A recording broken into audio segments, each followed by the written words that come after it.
गुरुर्ब्रह्मा गुरुर्विष्णू गुरुर्देवो महेश्वरा गुरुः साक्षात् परब्रह्म तस्मै श्री गुरुवे नमः।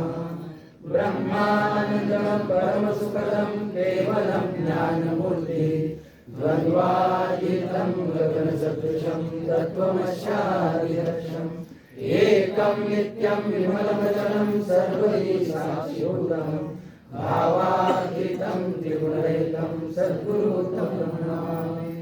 श्री गुरुचरणप्रभावे पुण्यपापे जराहि त्रिगुणसमतीर्थे ज्ञानगंगे शुभाशुभपाता भावना रामधारी निश्रीगुराया गुणमणि लोकारि। जय जय रघुवीर समर्थ राजाधिराज सद्गुरुनाथ रामेश्वराय नमः। राजाधिराज सद्गुरुनाथ गौराजाय नमः। राजाधिराज सद्गुरुनाथ काळसिद्धेश्वराय नमः। श्री गणेशाय नमः। श्री सरस्वतेय नमः। श्री गुरुभ्योय नमः। श्री समर्थ सद्गुरु सिद्धरामेश्वराय नमः। श्री समर्थ सद्गुरु काळसिद्धेश्वराय नमः। ग्रंथा नामदास बोध समास पाचवा।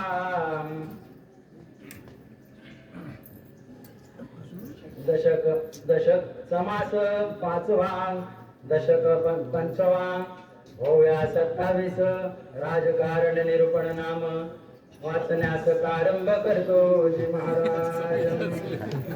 श्रीराम कर्म केलेची करावे ध्यान धरलेची धरावे विवरलेची विवरावे पुन्हा निरूपणी तैसे आम्हास घडले बोलिलेची बोलणे पाडिले काजे विघडलेची घडले पाहिजे समाधान अनन्य राहे समुदाव इतर जनास उपजे भाव ऐसा आहे अभिप्राव उपायाचा मुख्य हरिकथा निरूपण दुसरे ते राजकारण तिसरे ते सावधपण सर्वांविषयी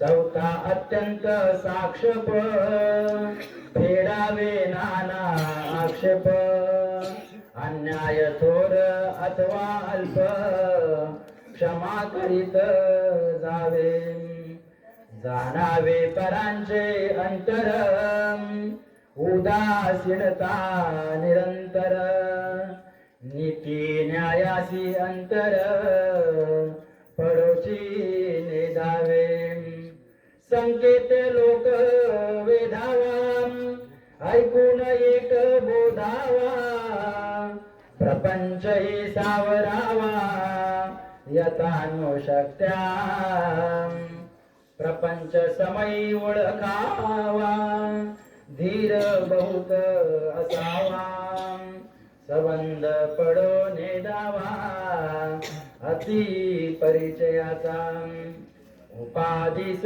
विस्तरावे उपाधित न सापडावे नीचत्व पाहिलेच घ्यावे आणि मूर्खपण दोष देखोनी झाकावे अवगुण अखंडन बोलावे दुर्जन सापडून सोडावे परोपकार करुणी तरे भरूच नसे सुचावे नाना उपाये नवे तेची करावे काय दीर्घ प्रयत्ने फळ नासाची नेदावा पडिला प्रसंग सावरावा, अतिवादन करावा कोणी सिद्धरामेश्वराय नमः. राजाधिराज सद्गुरुनाथ श्री बाबूराजाय नमः. राजाधिराज सद्गुरुनाथ श्री काळसिद्धेश्वराय नमः.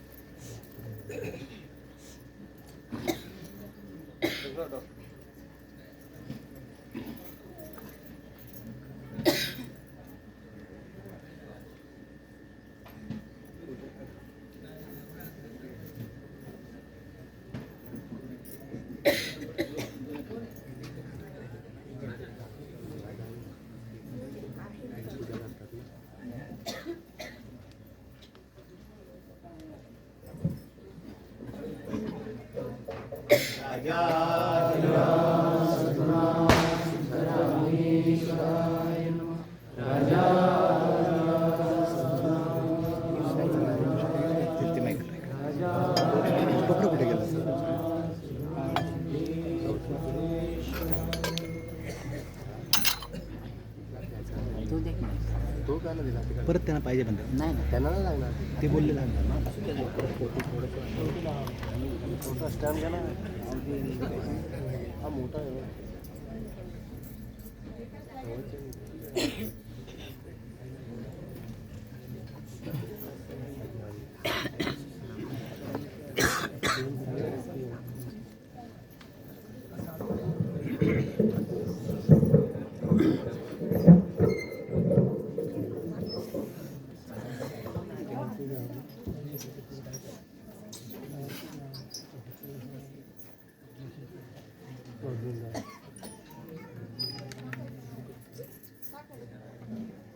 राजाय नमः.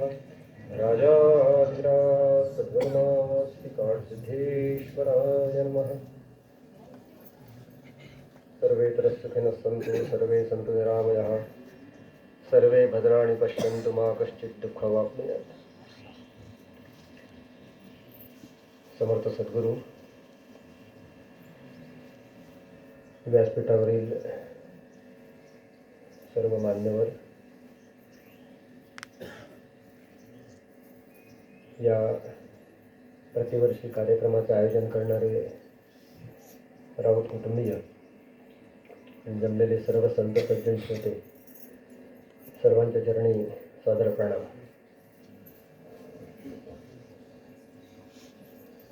मनुष्य जीवन हा एक प्रवास आहे. आशा आकांक्षाचा प्रवास आहे. सुखदुःखांचा प्रवास आहे. ठरवलेल्या ध्येयाचा प्रवास आहे. बिकट वही वाटेचा प्रवास आहे. आणि या प्रवासामध्ये चालत असताना, मार्गक्रमण करत असताना वेगवेगळ्या संघर्षांना आपल्याला तोंड द्यावं लागतं.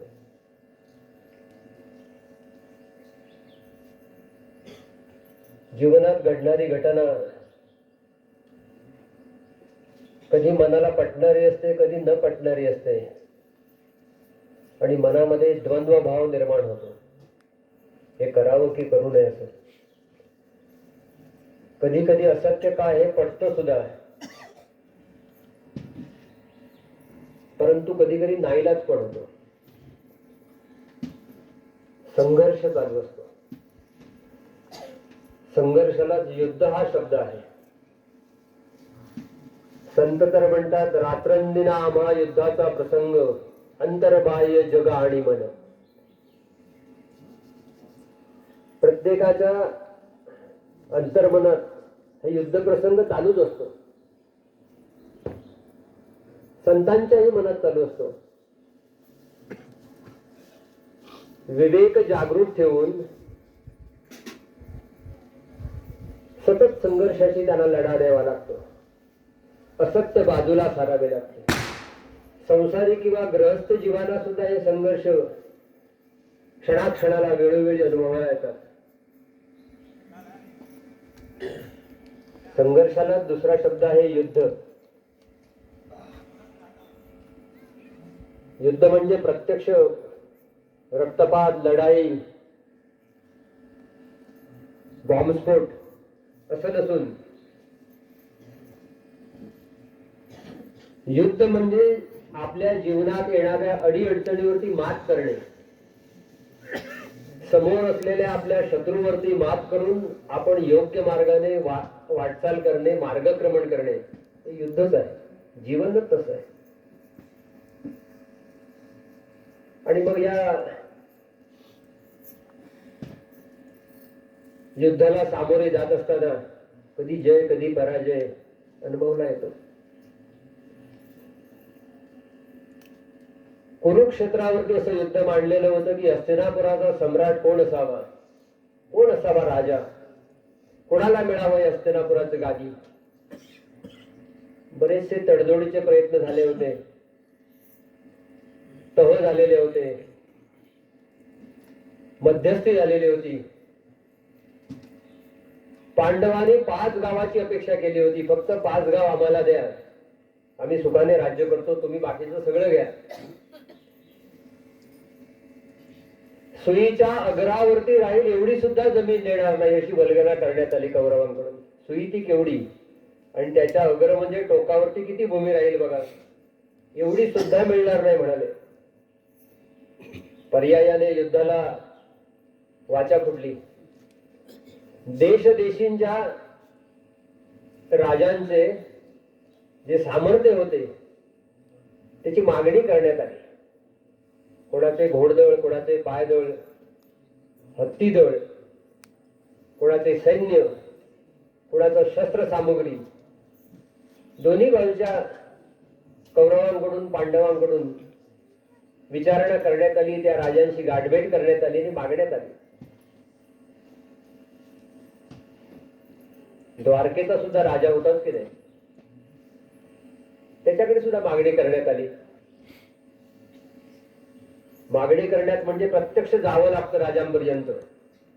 राजाची योग्यता पाहून कधी दूत पाठवावा लागतो, कधी सेनापती पाठवावा लागतो, कधी मंत्री पाठवावा लागतो, कधी प्रत्यक्ष जावे लागतं. एवढ्या मोठ्या द्वारकाधीशांकडे कोण जाणार, स्वतःच जावं लागलं. पांडवांचा मुख्य नेता अर्जुन आणि कौरवांचा मुख्य नेता दुर्योधन दोघंही मागणी मागण्यासाठी, मदत करण्यासाठी युद्धात म्हणून पोहोचलेले आहेत. पहिला गेला दुर्योधन. शयनगृहामध्ये द्वारकाधीश झोपलेले होते. तसं देव कधी झोपत नाही, पण हे दोन येत आहेत म्हणजे जरा सोंग घ्यावंच लागेल की नाही. देवाला अगोदर झोपेचं सोंग घेतलं. द्वारकाधीशाच्या पायाकडे बसावं आपण की डोकीकडे बसावं प्रश्न पडला दुर्योधनाला. एवढा मोठा हस्तिनापुराचा आता होणारा राजा आहे आणि देवाच्या पायाकडे बसू. या राजाच्या, देवाच्या नव्हे राजाच्या, राजाकडे म्हणतो आलेला मस्तकाकडे बसला, डोकीच्या बघ. थोड्या वेळाने अर्जुन आला. आता जागाच शिल्लक नव्हती, कुठे बसायची, पायाकडेच. भक्ताची जागा कुठे असते हो, भगवंताच्या चरणाकडे. सख्य भक्तीचा आदर्श उदाहरण आहे अर्जुन आणि भगवान श्रीकृष्ण. इतिहासात काही आदर्श उदाहरण आहेत. दास्य भक्ती कोणासारखी करावी, सत्य भक्ती कोणासारखी करावी, अर्चन भक्ती कोणासारखी असावी, श्रवण भक्ती कोणासारखी असावी, कीर्तन भक्ती कोणासारखी असावी. एक एक आदर्श उदाहरण आहे आपल्यासाठी. अर्जुन पायाकडे बसला. मनुष्य जेव्हा झोपेतून उठतो तेव्हा पहिला पायाकडेच जातो. भगवंत उठले स्वतः. अरे अर्जुना केव्हा आलास? तेव्हा दुर्योधन म्हणाला मी आधी आलोय. प्रश्न त्याला विचारलेला उत्तर हा देतोय, अगोदर मी आलेलो आहे. अरे दुर्योधना तू केव्हा आलास? पहिला मी आलोय म्हणाले आणि पहिल्यांदा मी मागणी करणार आहे. मी हा शब्द फारच घातक आहे की नाही? मी गेले यापेक्षा आम्ही गेले जरा बरं वाटतं की नाही? घर बांधणारा म्हणत असतो मी बांधले, पण तो त्याच्यात काहीच करत नाही. एक साधी वीट सुद्धा लावायची अक्कल त्याला नसते. काहीच करत नाही, कामगारच सगळे करत असतात, पण बांधणारा म्हणतो मीच बांधले. गावात सगळ्यात उंच घर आपलं असावं आहे काय माणसाला वाटलं. सगळ्यात उंच म्हणजे आपल्या घराच्या वरच्या छपरावरती गेल्यानंतर पूर्ण गाव दिसावा एवढं घर त्याने बांधलं. घराची वास्तुशांत झाली, सगळ्या गावातील लोकांना जेवायला वाढलं, पाहुणे सोयरे सगळे येऊन निघून गेले, सगळ्यांनी वाहवा केली. दुसऱ्या दिवशी मंदिरात गेला माणूस, देवा आता गावात दोनच मोठे आहेत, एक तुझा कळस आणि एक माझं घर. तुझा कळस म्हणजे मंदिराचा. पूर्वी मंदिराच्या कळसापेक्षा उंच घर कोणी बांधत नव्हतं, मान ठेवायचे. अजूनही खेडेगावात देवाच्या मंदिराच्या कळसापेक्षा उंच घर बांधायचं नाही, ही प्रथा आहे. एक आदर आहे देवाबद्दल, कृतज्ञता आहे, आणि देवापेक्षा आपण मोठे नाही हा भाव आहे, त्याच्यामध्ये नम्रता आहे. कोणी मंदिरात नव्हतं, देववाणी झाली, देव बोलू लागला, छान केलंस म्हणत. देवाने छान केलं म्हटल्यानंतर याला अधिक बळ आलं. माझ्या म्हणाले घराच्या छपरावरून आता डायरेक्ट तुझा कळस दिसतो, मला इथे यायची पण गरज नाही. मनुष्य म्हणाला. देव म्हणाला माझ्या कळसापेक्षाही तू उंच बांधू शकला असतास, फक्त फरक आहे.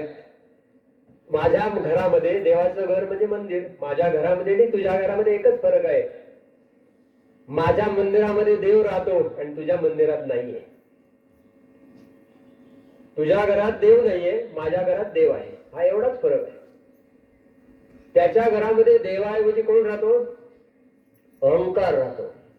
जिथे मी करतो असे म्हणतो तिथे देव संपतो, देव गुप्त होतो, दिसत नाही, अदृश्य होतो, दिसणार नाही. दुर्योधन म्हणाला मी आलोय. अरे बाबा माग आता, तुला काय कशासाठी आला? देवाला सगळं काही ज्ञात आहे. नवे नवे युद्ध भगवंतानेच घडून आणलं. दुष्टांचं पारिपत्य करण्यासाठी ज्या ज्या वेळेला यदा यदा ही धर्मस्य ग्लानिर्भवति भारत अभ्युत्थानम धर्मस्य तदात्मानं सृजाम्यहम् परित्राणाय साधूना विनाशाय च दुष्कृता धर्म संस्थापनार्थाय संभवामी युगे युगे. या दुष्ट लोकांचं पारिपत्य करण्यासाठी, नष्ट करण्यासाठी भगवंत स्वतः वेगवेगळ्या स्वरूपात अवतार घेतो. यांचं आपण पारिपत्य कसं करायचंय, युद्ध घडून आणलं देवाने. दुर्योधनाला म्हणाला की मला युद्धासाठी तुझी आवश्यकता आहे, गरज आहे. भगवान श्रीकृष्ण म्हणाले माझ्याकडे दोनच वस्तू आहेत, एक स्वतः मी जो काही कामाचा नाही, न धरी शस्त्र करी मी गोष्टी सांगेन युक्तीच्या चार. फक्त युक्तीच्या गोष्टी सांगेन. गोष्टी सांगणारा मनुष्य युद्धात काय करायचंय? युद्धात प्रत्यक्ष लढाई करायची. गोष्टी सांगण्याची गरज आहे, कट्टा आहे गावातली, अनेक गोष्टी आहेत, अनेक स्थान आहे. आणि दुसऱ्या बाजूला माझं सगळं सैन्य, याच्यातलं काय ते एक चॉईस तू कर, निवड. अर्थातच दुर्योधनाची बुद्धी अजून काय निवडणार आहे? त्याने देवाचा त्याग केला. बघा, तू नकोस, मला तुझं सैन्य दे. आता अर्जुनाची पाळलेली. अर्जुन म्हणाला काय, मला मागण्यासाठी आता संधीच राहिलेली नाही, जे उरलंय ते मला हवंय. शेष काय राहतं ना, आणि शेष एकच राहतं की नाही, शिल्लक एकच राहतं. हे सगळं निघून जातं आणि शेष फक्त परमेश्वर परमात्मा राहत. तेवढंच मला दे.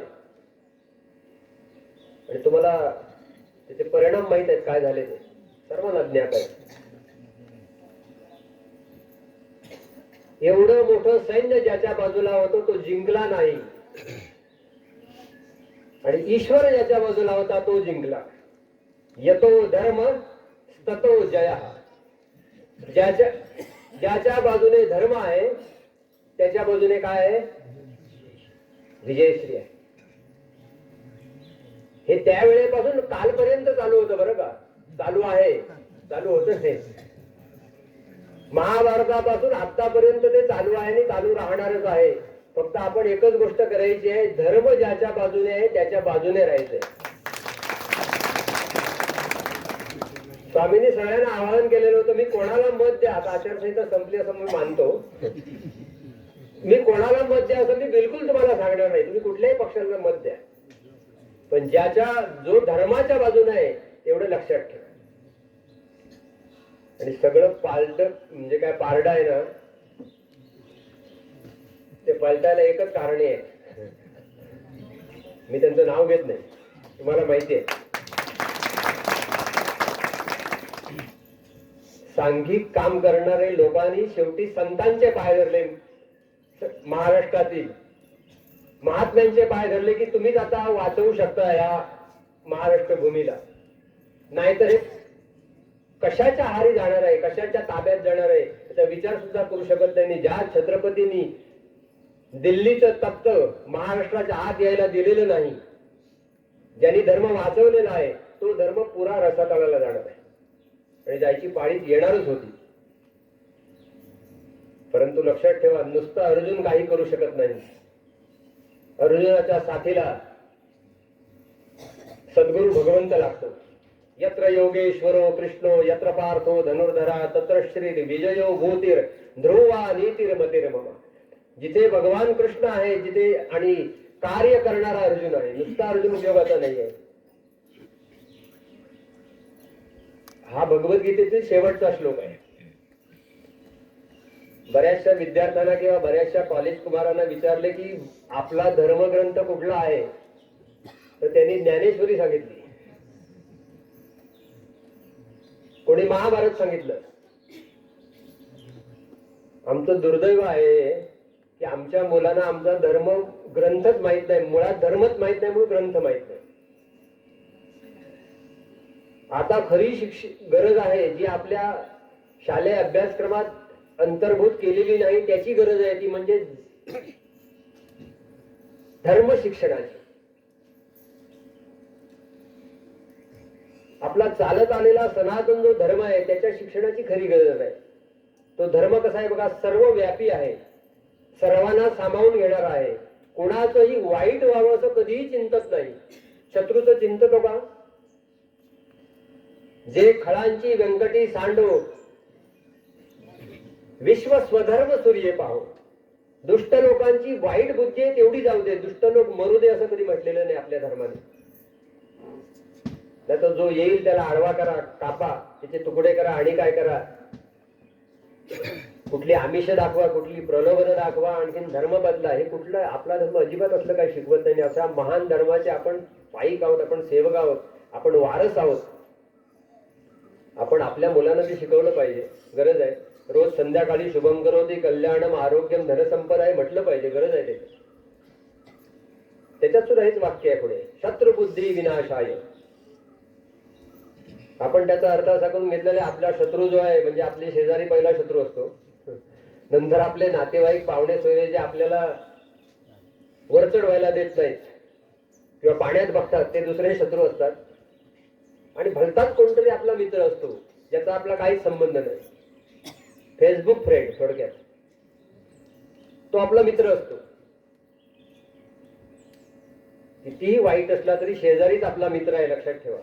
त्याच्याशी आपण चांगलेपणानेच राहिले पाहिजे, कारण आपल्या घरात कुठलाही प्रसंग आला तर हाक मारलेली पहिली त्याला ऐकू जाते. दुसरी गोष्ट काय आहे, आपल्या ज्या काही चुका आहेत तो आपला लांबचा मनुष्य दाखवणार नाही, हो शेजारीच दाखवतो की नाही. म्हणून संतांनी म्हटलेले आहे, अशा माणसांचे घर जवळ असावे. कोणाचे? माहिती आपलं. निंदक म्हणजे निंदा करणारा नव्हे, क्रिटिक्स. जो क्रिटिसाइज करतो, आपल्यातल्या चुका दाखवतो, किती चांगलं आहे बघा, काय धर्म शिकवतो उत्तम बघा. ही लोक आपली आहे.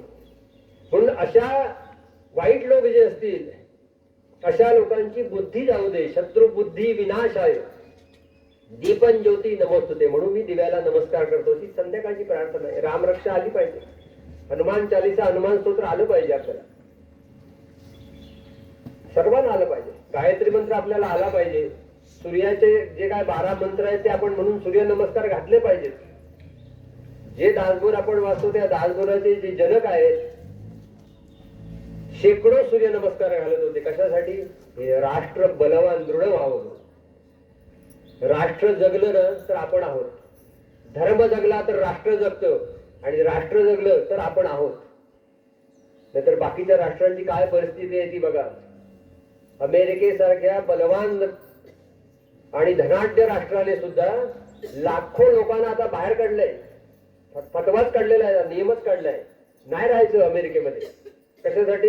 एक तर तुम्ही अधिकृत नाही ते, एक तर तुम्ही दुसऱ्या धर्माचे आहात आणि एक तर तुम्ही आम्हाला त्रास देणार आहे. जे बुद्धिवर आहे त्यांनीच फक्त राहायचं, बाकीच्यांनी खाली करा जागा. युरोप खंडात युद्ध चालू आहे. 15 महिने झाले पूर्ण युरोप खंडामध्ये युद्ध चालू आहे. कशामुळे आहे सगळं? ही सगळी फक्त सत्ता, आणखीन पैसा आणि सगळी संपत्ती मिळावी, सगळे हडप करावे आपण, या एका अभिलाषेपोटी आहे, ईर्षेपोटी आहे. आपला धर्म हे शिकवत नाही. आपला धर्म सर्वव्यापी आहे, सर्वांना सामावून घेणार आहे. पण आतापर्यंत काय चुकत गेले? आपण दुसऱ्यावरती स्वामींच्या भाषेत एकतर्फी प्रेम करत गेलो दुसऱ्या धर्मावर, आणि ते धर्म आपल्या डोक्यावर बसायला लागले. नुसते डोक्यावर नव्हे तर त्यांचे आपण अनुसरण करायला लागलो, आचरण करायला लागलो. ते जसे कपडे घालतात तसे आपण घालायला लागलो. ते जसे काय भाषा बोलतात तसे आपण भाषा बोलायला लागलो. एक प्रकारचं धर्म परिवर्तन छुप्या रीतीने चालू आहे. आमच्याकडे काही समाजातील लोकांना त्यांनी एवढी आमिष दाखवलेली आहेत की तुम्हाला लग्न लावून देतो, तुमचं नोकरी देतो आणि मुंबईत फ्लॅट किंवा रूम देतो.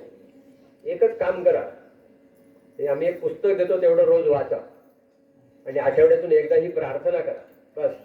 बाकी काय करू नका. हळूहळू मनुष्य ते प्रलोभनाकडे आकर्षला जातो. मिळाली काही जणांना जागा पण मिळाली मुंबईत, तर लाखो रुपयाची जागा मिळते, तर काय करायचे? धर्म बिर्मक आणि काय देव काय करायचे? लोक मनुष्य सहजच प्रलोभनाला बळी पडला. विवेक त्याचा जागृत होता तो संपला, अविवेकी बनला. मग ते म्हणाले दारातील तुळस काढून टाका. आता थोड्या दिवसांनी काढून टाकले त्यांनी. मग आता एक एक सण बंद करा. नाव तुमचं तेच ठेवा आणि आडनावही तेच ठेवा, बदलू नका. म्हणजे कसं छुप्या रीतीने धर्म परिवर्तन चालू आहे बघा. नाव आणि आडनावावरून जाऊ नका कुठल्या धर्माचा मनुष्य असो. म्हणून आपण आपल्यावरती झालेले संस्कार जपले पाहिजेत, चालू ठेवले पाहिजेत. आणि म्हणून दर 8-8 दिवसांनी, 15-15 दिवसांनी आपल्या संस्कृतीमध्ये एक सण येतो की नाही? त्रिपुरारी पौर्णिमा संपली, उद्या देव दिवाळी, उद्या उत्पत्ती एकादशी आहे, बरोबर 15व्या दिवशी मोक्षदा एकादशी आहे. भगवान श्रीकृष्णाने गुडघे टेकलेल्या अर्जुनाला, विषाद आणि मोहग्रस्त झालेल्या अर्जुनाला जे शिकवलं ज्ञान, 700 श्लोकी भगवद्गीता ज्या दिवशी सांगितली तो दिवस आता परवा आहे. 6 किंवा 7 तारीखला असेल मोक्षदा एकादशी. तो दिवस आपण गीता जयंती म्हणून साजरा करतो. गीता जयंती म्हणजे त्या दिवशी भगवद्गीतेचा जन्म झाला. धर्मग्रंथ आपला आहे. एखाद दुसरा श्लोक तरी पाठ पाहिजे की नाही? भगवद्गीता वाचता आलीच पाहिजे, पण मुखोद्गत काहीतरी पाहिजे. फार उत्तम रीतीने काय काय सांगितलेलं आहे. ज्याला कर्म करायचे त्याने कर्मासाठी त्याच्यात उल्लेख केलेला आहे, योग सांगितलेला आहे. ज्याला ज्ञान घ्यायचं त्यासाठी ज्ञानयोग आहे, राजविद्या राजगुह्य योग आहे, सगळं आहे. दैवी संपत्ती कुठली, आसुरी संपत्ती कुठली, दैवी गुण कुठले, त्रिविध ताप कुठले आणि मोक्ष कसा मिळतो हे सगळं वर्णन. जीवन हे आपलं, अर्जुनाची जी परिस्थिती आहे तीच आपली आहे. जीवन हे आपलं मोहग्रस्त किंवा शोकग्रस्त आहेच. या विषादातून आपल्याला बाहेर पडायचं असेल तर सद्गुरू हे कलियुगातले श्रीकृष्ण आहेत. हे उपदेश करतात तो आपण आपल्या ध्यानात आणि आचरणात आणणे गरजेचं आहे. ते योगेश्वर कृष्ण आहेतच, पण आपण धनुर्धारी पार्थ बनण्याची गरज आहे. नुसता पार्थ नको आहे. गुडघे टेकलेला, असहाय्य झालेला, दुःखित झालेला आणि समोरच्या माणसांना बघून मनामध्ये ज्याच्या फालतू कळवळा म्हणतो त्याला मी, उगाच हे माझे भाऊ आहे त्यांना कसं काय मारू, हे माझे गुरु आहेत, हे माझे पितामह आजोबा आहेत, हे माझे चुलते आहेत. तर युद्धच करायचं असेल तर युद्धाच्या वेळेला हे विचार मनात येऊन चालतात का? नाही चालत. त्यावेळेला केला पाहिजे होता. या सर्वातून बाहेर काढणारे कोण असतील तर सद्गुरू भगवंत आहेत. म्हणून अशा सद्गुरूंना आपण काया वाचा मनसा शरण जाणे भाग. नुसतं नमस्कार करणे, नुसता तिलक लावणे आणि नुसते आपण अमुक संप्रदायाचे आहोत, काय उपयोगाचे? मिर्झा राजे जयसिंग नाव ऐकलेलं आहे आपण इतिहासात. स्वामी परत परत सांगतात, इतिहास माणसाला घडवतो. जो इतिहास विसरतो तो चुका करतो, कारण इतिहासात झालेल्या चुका आहेत. जो इतिहास वाचत नाही तो परत परत चुका करतो, कारण इतिहासातून आपण धडा घ्यायचा आहे म्हणून तो पाठ्य पुस्तकामध्ये आहे. मिर्झा राजे जयसिंग एक नंबरचा शिवभक्त होता. पण ज्या राजाने काशी विश्वेश्वराचं मंदिर उद्ध्वस्त केलं असा औरंगजेबाची चाकरी करत होता, तो कसला भक्त? भक्त म्हणायचे का त्याला? 14 चौकड्यांचं राज्य आणि सुवर्णनगरी लंका ज्याच्या ताब्यात होती असा रावण परमशिव भक्त होता. काय उपयोगाचा आहे आपण असे भक्त होऊन? म्हणजे एका बाजूला मी भक्त आहे असे म्हणायचे आणि एका बाजूला काय वाटेल ते करायचे. मी भक्त ऐसे म्हणसी आणि विभक्तपणेची वजसी. हा विभक्तपणा मनातून काढून टाकण्यासाठी सत्संग आहे. विभक्तपणा जाण्यासाठी परत परत परत परत श्रवण मनन नितिध्यास याची गरज आहे. म्हणून धर्माने वागणे गरजेचं आहे. धर्माने म्हणजे अध्यात्म हा धर्माचा एक भाग झाला. आहार विहार आचार विचार हे सगळे धर्माचे एक एक भाग आहेत. आपण काय खावं काय खाऊ नये हा धर्माचा एक भाग आहे. आपल्या इंद्रियांनी काय आचरण करावे, काय आतमध्ये घ्यावे आणि काय बाहेर टाकावे हा सुद्धा एक धर्माचा भाग आहे. डोळ्यांनी कुठले दृश्य बघावे आणि कुठले बघू नये किंवा चुकून दिसले तर डोळे झाक करावी हा डोळ्यांचा धर्म सांगतो. प्रत्येक इंद्रियाचा धर्म आहे, मनाचा धर्म आहे, बुद्धीचा धर्म आहे, शरीराचा धर्म आहे. आपण ज्या कुळामध्ये जन्मा त्या कुळाचा धर्म आहे. आपण ज्या योनीमध्ये मनुष्य योनीत ज्या मनुष्य योनीचा धर्म आहे, मनुष्य जातीचा धर्म आहे. म्हणून धर्म ही फार मोठी व्यापक संकल्पना आहे. आपल्याला वाटते धर्म म्हणजे फक्त मंदिरापुरता ग्रंथांपुरताच मर्यादित आहे. नाहीये. ब्रॉड संकल्पना आहे, फार विस्तृत संकल्पना आहे. या सूर्यमालेचे एवढे ग्रह आणि एवढी पृथ्वीपासून जे कुठे काय दिसते याच्यापेक्षा अनेक सूर्यमाला या विश्वामध्ये आहे. या सगळ्यांना सामावून घेणारा धर्म म्हणजे किती मोठा असेल बघ. त्या धर्माचे आपण वारस आहोत, सेवक आहोत. म्हणून जिथे धर्म आहे तिथे जय आहे लक्षात ठेवायचे. अधर्माने वागतात त्यांना जय मिळत नाही, ते पराजित होतात. मनुष्य सुद्धा जीवन जगत असताना संघर्ष करत असताना जन्मापासून अंतापर्यंत हे युद्धच करत असतो. या युद्धात सुद्धा जर धर्माने राहिला आणि जिथे जिथे गरज पडेल, जिथे जिथे बुद्धी काय होईल, चलबिचल होईल, सत्य काय असत्य काय, सार काय असार काय, विवेक काय अविवेक काय, असं जिथे जिथे प्रश्न पडेल तिथे ते आहेत ना योगेश्वर कृष्ण बसलेले. सद्गुरु रूपाने बसलेला कृष्ण भगवंत आपल्याला सांगेल. आणि एक सांगतो तुम्हाला, तुमच्या मनात पडलेलं आमच्या स्वामींकडे काही विचारायचं नसतं. आमचं हे कसं जमत नाही, ते काय होत नाही, नोकरी कशी लागत नाही, मुलं कशी होत नाही, हे कोण विचारतं? मला तर काय वाटत नाही कोण विचारत असतो. पहिल्यांदा अगदी नवीनच आलेले विचारत असतील. बद्ध मुमुक्षू मधले मुमुक्षू एकदा झाला का त्याला हे विचारायचं काय लागत नाही. का लागत नाही? तर त्यांच्या प्रवचनातून आपल्या मनातील प्रत्येक प्रश्नाचं उत्तर मिळतं. जर शांतपणे जर ऐकलात, आता किती चांगली सोय करून ठेवलेली आहे. मीडियाच्या माध्यमाच्या आंतरजालातून, युट्यूब वरून, फेसबुक वरून सगळं काही घर बसल्या परत परत ऐकता येत. गेल्या कित्येक वर्षाची प्रवचनं आपल्याला परत परत ते कार्यक्रम बघता येतात घर बसल्या. जर आपल्याला कुठला प्रश्न पडला असेल, कुठलंही प्रवचन लावा, त्याच्यात त्याचं उत्तर सापडणार म्हणजे सापडणार. फक्त मनोभावे ऐकलं पाहिजे, विश्वास ठेवून ऐकलं पाहिजे, त्याच्यात त्याचं उत्तर आहे. मला तर हा अनुभव आहे. आणि जर आपण चुकत असू तर त्या चुकांचा सुद्धा उल्लेख त्याच प्रवचनात, कुठे लांब जायची गरज नाही. मग अशी अभंग छान म्हणत होतो की भगवंत सर्वत्र व्यापक आहे, पण आपल्या पूर्ण ह्या जन्मात त्याच्यातली आपल्या दुरी किंवा दरी निर्माण झाली, खूप मोठी दरी, ही खूप मोठी दरी किंवा खूप मोठं अंतर सद्गुरू भगवंत एका क्षणात कट करून टाकतात, जवळ आणतात. तत्वमसी हा बोध करून ते एका क्षणात जवळ आणतात आणि आपल्याला शांतता आणि समाधान प्राप्त होते. जीवनाच्या युद्ध काळामध्ये, समरंगणामध्ये या नेहमी आपण धर्माने वागू आणि श्रद्धेने राहू आणि आपली शक्ती जी आहे ती बळकट हो, सुदृढ हो, त्यासाठी लागणारे प्रयत्न आपण जरूर करू, अशी सद्गुरुचरणी प्रार्थना करून वाणीला विराम देतो. राजाधिराज सद्गुरुनाथ सिद्धरामेश्वराय, राजाधिराज सद्गुरुनाथ श्री महाराजाय, राजाधिराज सद्गुरुनाथ श्री काशीनाथ.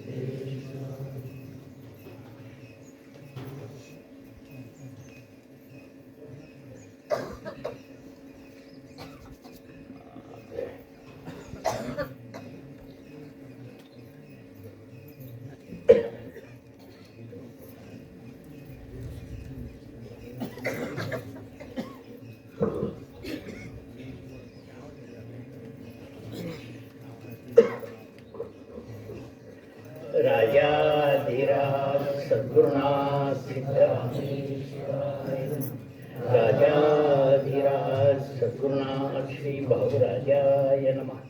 राजाधिराज सद्गुरुनाथ श्री काडसिद्धेश्वराय. समर्थ सद्गुरु काडसिद्धेश्वर स्वामीजी, प्रातस्मरणीय अदृश्य काडसिद्धेश्वर स्वामीजी आणि या समुद्र किनाऱ्यावरच्या सत्संगासाठी उपस्थित सर्व सश्रद्ध भाविक बंधू भगिनींना खरं कालपासून निरोमचा अनुभव घेतो आहे.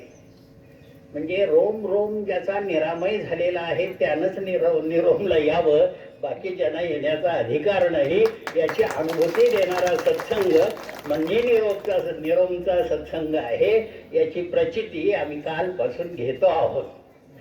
खरं जे हे 16वं वर्ष आहे सत्संगाचं, हे धोक्याचं असतं, एवढंच लक्षात ठेवायचं. कारण जो 16व्या वर्षी शाबूत राहतो 1वर 6, त्याची 61 साजरी होते, 6वर 1.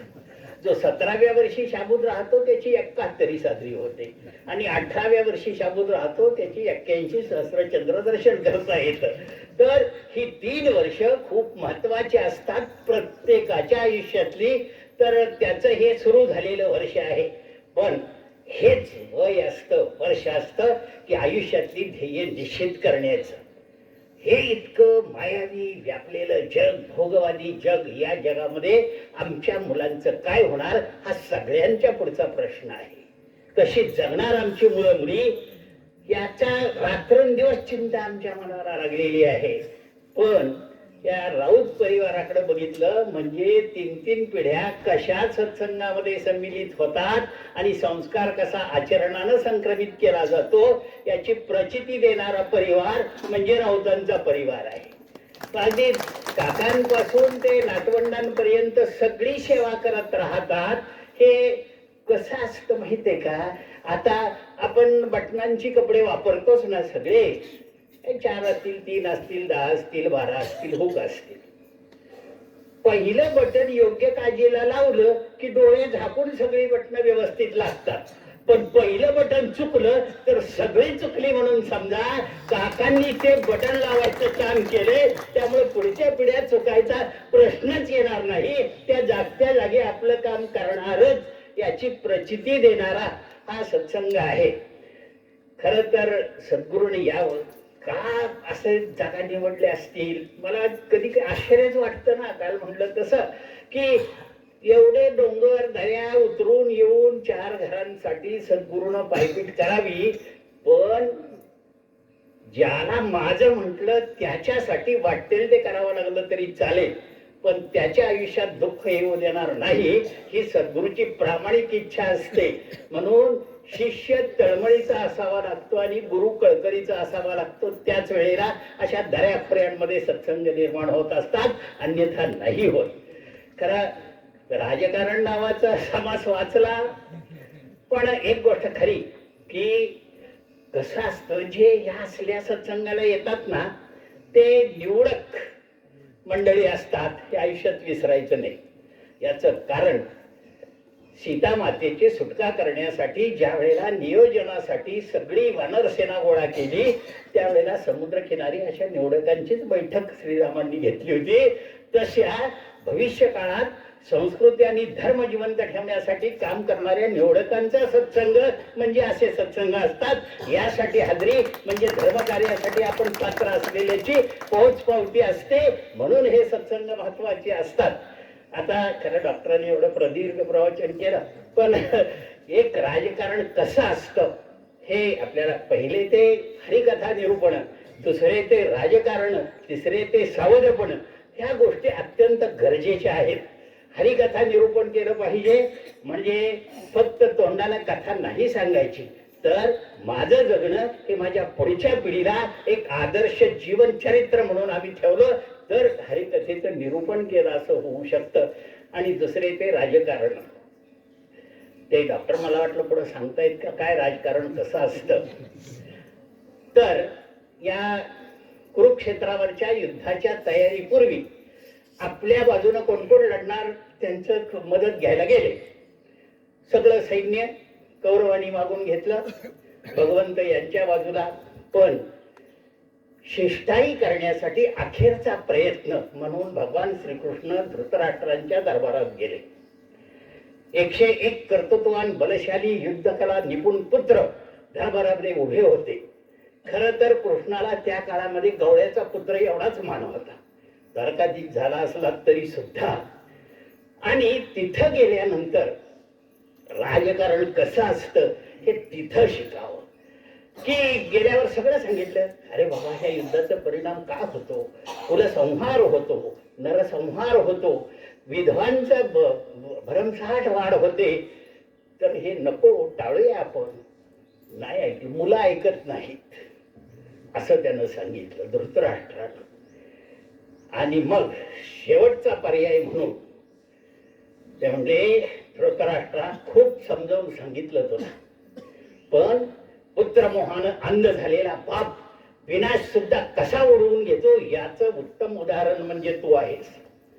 आता विचार करा की ज्याची 100 पराक्रमी मुलं बाजूने उभी आहेत, जो सम्राट आहे आणि एक गवळ्यांचा नेता येऊन त्याला त्याच्या दरबारात ठणकावतो, तू मूर्ख आहेस, अज्ञानी आहेस आणि अंध झालेला आहेस पुत्रप्रेमानं. कुठली पोरं ऐकून घेतील आपल्या बापाला असं म्हटलेलं. सगळ्या ते खडगावर हात गेले, तलवार उचलून कोण हा सांगणारा आमच्या दरबारात येऊन आमच्या बापाचा अपमान करणारा, असे धावणार. विदुर नावाचं एक बुद्धिवैभव तिथं राहत होत. त्या विदुरानं सांगितलं सगळ्या करोना, खबरदार कुणी जर हात लावाल खडगाला शस्त्राला, कारण जर का कृष्णाच्या केसाला धक्का लागला तर आपलं सगळं सैन्य मांडलिक गोळा करायला बाहेर पाठवले आणि कालच यादवांचं सगळं सैन्य येऊन इथं बाजूला आहे आपल्या राजधानीच्या. जर त्याच्या नेत्यांच्या केसाला धक्का लागला, एक सुद्धा जिवंत राहणार नाही. याला म्हणायचं राजकारण.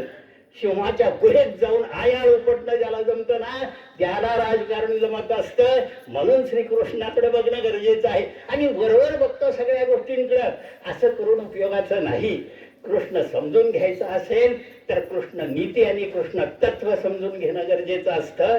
कारण हे मजाची स्तव झाले परी म्या नाही केले, हे जेणे जाणितले तो सुटला की गा, असं सांगितलं. हे तर मी माहीत केलं, तूच करता आणि करविता. खरं आपण एवढे भाग्यवान माणसं आहोत की अशा एका संप्रदायाचे आपण अनुयायी आहोत की जिथं डॉक्टरांनी सांगितलं तिथं गंडा दोरा आळा बांधण काही असलं नाही. इथं आत्मतत्वाची प्रचिती घडवून देणाऱ्या साधनेचं प्रात्यक्षिक घडवून आणलं जातं. असा संप्रदाय म्हणजे सिद्धगिरी संप्रदाय आहे. मोठे महाराज आहे ना, मी आत्मा आहे एवढंच, बाकी तुमच्याकडून काही अपेक्षा नाही. आणि मोठ्या महाराजांनी ही जी वैभव निर्माण केलंय ना दऱ्या खोऱ्यांमध्ये आणि कड्या कपारींमध्ये, ही खरी धर्म संस्थापना आहे किंवा धर्म संरक्षण आहे. आता डॉक्टरने सांगितलं तसं की ठीक आहे धर्मयुद्ध जिंकलं, पण धर्म नावाची गोष्ट आता हे एक प्रकार झाला एका काही राज्यांचा. पण खऱ्या अर्थानं आम्ही जागृत व्हायचं असेल तर आम्ही बघावं की आमच्या धार्मिक विधीचं साहित्य जिथं खरेदी करतो ती दुकानं कोणाची असतात. एक मिनिट विचार करावा की मी अशा दुकानात माझ्या उदबत्त्या, माझं हळदी कुंकू खरेदी करणार नाही की ज्याचा माझ्या धर्माशी संबंध नाही. इतका बारकाव्यापासून ज्या वेळेला आम्ही कामाला सुरुवात करू त्यावेळेला आम्ही धर्माचं पालन करायला सुरुवात करणार आहोत. अन्यथा नुसते व्यासपीठावरची भाषणं देऊन धर्माचं संरक्षण होणार नाही. म्हणून हे माझं, मी आणि माझं याच्यापेक्षा आपलं सगळं सुरक्षित राहणं गरजेचं आहे. विश्व स्वधर्म सूर्य पाहो असं जे माऊलींनी म्हटलं ना, पण त्याच्या पुढे जाऊन तुकोबा सांगतात, भले तरी देऊ काशेची लंगोटी, नाठाळाचे माथे हाणू काठी. टाळकं फोडायची सुद्धा तयारी असली पाहिजे जर आमचं टाळकं फिरवणार असाल तर. त्यामुळं आम्ही ज्या दिशेनं चाललो आहोत त्या दिशेनं जरूर आम्ही जाऊच, पण अडकाठी आलात तर तुमच्यासह, नाही आलात तर तुमच्या शिवाय. पण आम्ही जे ध्येय ठरवलेली आहेत इथपर्यंत पोहोचण्यात कुणीही आम्हाला अडवू शकत नाही. इतक्या आत्मविश्वासानं वाटचाल करायची सुरुवात आम्ही करणं नितांत गरजेचं आहे. आणि चॅरिटी बिगिन्स ॲट होम ज्याला म्हणतो, कुटुंबापासून याची सुरुवात होणं गरजेचं आहे. मला सांगा की उठल्या उठल्या किती घरातली मुलं आपल्या वडीलधाऱ्यांच्या पाया पडतात दररोज आंघोळ झाल्यावर? नाही होत. याचं कारण बिघडली पिढी. पिढी बिघडली नाही. संस्कार कुठं व्यक्तिमत्व विकासाच्या शिबिरात जाऊन नाही करता येत. त्याच्यासाठी ते आचरणात आणावे लागतात, आचरणातून संक्रमित व्हावे लागतात. या पोरांना ज्या वेळेला मी विचारतो की काय रे बाबा, काय कष्ट पडतात, पैसे जातात आई बापाला नमस्कार करायला, काही उत्तर नसतं त्यांच्याकडे. आपण म्हणतो बिघडली पोरं. पण काही पोरं धीट असतात. ते म्हणतात, खरं सांगू का सर की आम्हाला हे आठवणीतच येत नाही. कारण आम्ही ज्या वेळेला म्हणतो की आई वडील म्हणून आम्हाला नमस्कार करावा, तर त्या पोरांनी मी माझ्या आई वडिलांना नमस्कार करताना कितीदा बघितले. ते जर घडणार नसेल तर पोरानं ते करावं ही अपेक्षा कुठून आम्ही बाळगणार आहोत. म्हणून आमच्यापासून आम्ही सुरुवात करणं गरजेचं आहे. ध्रुव धारयती सा धर्म, जो कुटुंबाची, समाजाची आणि विश्वाची धारणा करतो, सत्तत्वावरती उभं राहणं शिकवतो, त्याला धर्म म्हणायचं असतं. संतांचे किंवा सद्गुरूचा धर्म हा विशिष्ट जातीचा किंवा विशिष्ट समुदायाचा धर्म असत नाही. तर जे जे भेटे भूत ते ते म्हणजे भगवंत, या दृष्टीनं त्याकडे पाहता आलं पाहिजे. तरच आम्हाला राजकारण ज्याला म्हणतो ना, की त्यांनी दुसरा एक संदर्भ दिला की छत्रपतींनी राजकारण केलं. काय सोसावं लागतं राजकारणामध्ये हे जर आम्हाला नाही कळालं तर राजकारणाला काही अर्थ नाही. आग्र्याहून सुटका झाल्यानंतर शंभूराजाला घेऊन बाहेर पडले छत्रपती. पहारे तर सगळीकडे होते, जिवंत मुलाला घेऊन येणं शक्य नव्हतं. मग एका विश्वासू कुटुंबाच्या ताब्यात मुलाला दिलं आणि स्वतः मुंडन करून दाढी बिडी काढून भगवा वेश परिधान करून फिरत फिरत फिरत रायगडावर आले. आल्यानंतर साहेब देव पाण्यातच घालून बसल्या. त्या मुलगा नाही, नातू नाही, काय झालंय कळत नाही. आणि माई भिक्षाम देही म्हणून छत्रपतींनी हाक दिली आणि जिजाऊ पळत आल्या. हा शोभाचा आवाज. बाहेर येऊन बघते तर संन्याशी. अरे बघायला लागले निरखून. आणि मग आईला मुलाला ओळखायला वेळ लागत नाही. एका क्षणात ओळखलं हे आपला मुलगाच आहे. पळत जाऊन कडकडून मिठी मारली. पण दुसऱ्याच क्षणाला म्हणते, राजे बाळराजे कुठे आहेत? काय उत्तर देणार? राजकारण करायचं तर दगड ठेवावा लागतो हृदयावरती, तर राजकारण करता येतं. दगड ठेवून सांगितलं की जर का सांगितलं बाळराजे जिवंत आहेत तर ते शोधून काढून ठार करतील, म्हणून सगळ्या समोर सांगितलं की साहेब माफ करा, बाळराजे आम्हाला कायमचे सोडून गेले, सगळे विधी वगैरे काशीला करूनच आले, त्यासाठी आम्ही केस काढले. दुखवटा पाळला 10 दिवस, सगळं केलं आणि मग काही दिवसांनी बाळराजे सुरक्षित आले. अरे राजकारणासाठी, याच्या नात्यांसाठी इतकं तोडून घ्यावं लागतं स्वतःच्या नात्यांशी. आपण स्वप्नात सुद्धा आपल्या मुलाच्या मृत्यूबद्दल विचार करू शकत नाही. ते प्रत्यक्ष घडलंय असं नाटक करावं लागतं राजकारण करायचं तर आम्हाला राहतं. अरे आज एवढ्या स्वाभिमानानं आम्ही मराठी जगतो आहोत किंवा महाराष्ट्रातील जनता जगते आहे ना, उत्तरेतल्या लोकांना स्वामी कायम सांगतात ना, तिकडे जाऊन बघा काय हाल होत ते.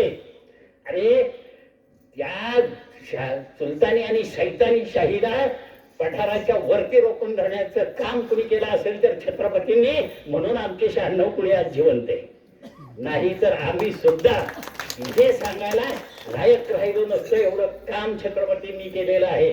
राजकारण करायचं ते वैयक्तिक साठी नाही, कुटुंबासाठी नाही, समाजासाठी, बहुजन हिताय बहुजन सुखाय राजकारण करायचं असतं.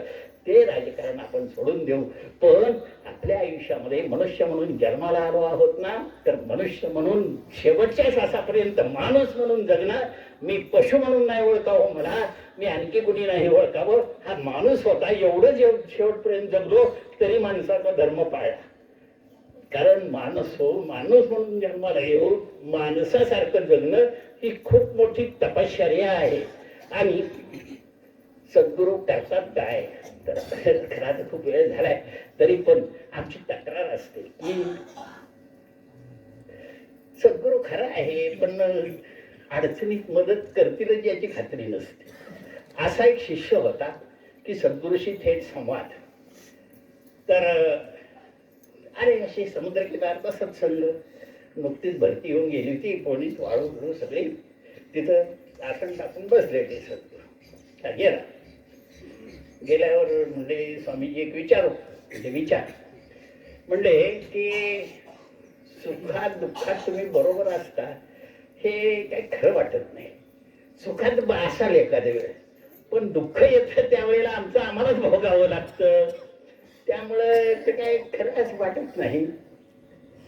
सद्गुरू म्हणले अरे वेडा आहेस तू, असं नसतं, मी सदैव बरोबर असतो. म्हणले कसं काय? म्हणजे तू सिद्ध आहेसच. डोक्यावर हात ठेवला आणि म्हणले तुला बघ, तुझा जन्माला आल्यापासूनचा प्रवास दिसेल, आता दिसायला लागलो ते वाळूवर चालताना. आणि लहानपण सुखाचं 4 पावलं दिसत होती, 2 सद्गुरूची, 2 ह्याची, बोटाला धरून सुखाचा काळ. पुन्हा त्याला दिसायला लागलं आयुष्यात दुःखाचा काळ आला ना, त्यावेळेला 2 पावलं गायब, 2च दिसत आहेत. पुन्हा सुखाचा काळ आला, पुन्हा दिसायला लागले 4-4 पावलं. पुन्हा दुःखाचा आला, पुन्हा 2-2. तर शिष्य म्हणला माऊली स्वामीजी बघा, मी म्हणतोय काही चुकीचं आहे का? सुखात बरोबर आहे तुम्ही, दुःखात सोडून गेला होता म्हणून 2 पावलं. सद्गुरू सांगतात वेड्या, त्या दुःखातलं तू पार केला. सद्गुरू माऊलीसारखा असतो. बाळाला घेऊन फिरायला जाते ना आई, चांगला रस्ता असला की खाली सोडते, खराब असला की उचलून घेते. आयुष्यात खराब कालखंडात तुला पावलं दिसली ना, ती मी तुला उचलून घेतलं होतं म्हणून. वेड्या असं नको समजू की सोडून देतो म्हणून. सद्गुरू समजायला खूप साधनेची गरज असते, खूप तपश्चर्येची गरज असते. आणि ते काही नसलं तरी दृढ श्रद्धा त्या पायावर ठेवली की सगळं काही सद्गुरू निभावून देत असतात. एवढ्या दृढ श्रद्धेनं जगण्याची आणि साधना करण्याची शक्ती आणि सामर्थ्य भगवंतांनी सद्गुरूंना आपणाला द्यावं, अशी सद्गुरूच्या आणि भगवंताच्या चरणी प्रार्थना करून वाणीला विराम. राजाधिराज सिद्धरामेश्वर राजाधिराज सद्गुरू श्री बाबाराज राजाधिराज सद्गुरू श्री काळसिद्धेश्वर.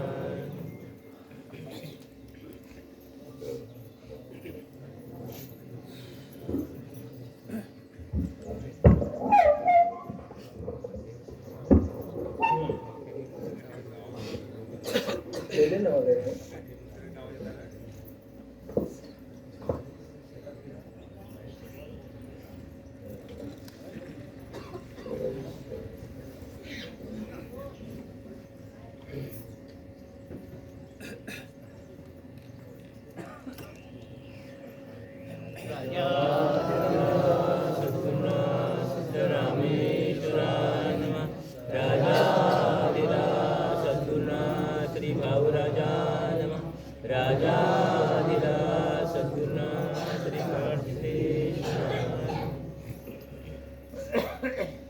राजाधिराज सद्गुरुनाथ सिद्धरामेश्वराय नमः. राजाधिराज सद्गुरुनाथ श्री भाऊराजाय नमः. राजाधिराज सद्गुरुनाथ श्री काळसिद्धेश्वराय नमः. आनन्दमानन्दकरं प्रसन्नं ज्ञानस्वरूपं निजबोधरूपं योगीन्द्रमीड्यं भवरोगवैद्यं श्रीमद्गुरुं नित्यमहं नमामि.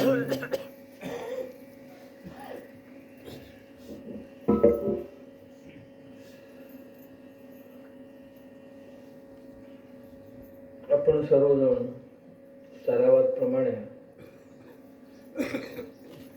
आमच्या राऊतसाहेबांच्या इच्छेनुसार सत्संग करतो आहोत. यजमान माणूस रिटायर होऊन जसं गावी आल्याबरोबर कोणाकोणाला काय काय छंद असतात. ह्यांना छंद आहे की गावी गेल्यानंतर आपल्या महाराजांचं कार्य पुढे चालू राहायला पाहिजे. महाराजांनी आपल्याला जे उपदेश केलेले, आपण तरेल नव्हे तो नवल पुढे उद्धरील सर्वांचे, असं करणं. आपण यथार्थ जेवावे, उरले ते अन्न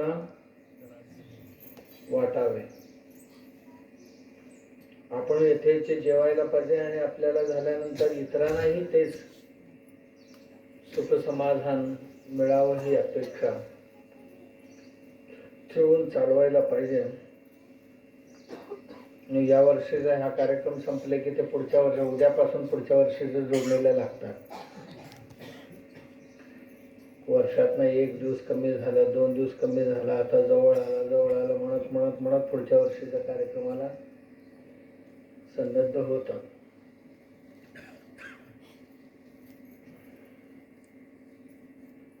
आपण मंडळी आता ऐकत होतो, समाज व्यवस्था जी आहे समष्टीच्या सुख समाधानासाठी आहे.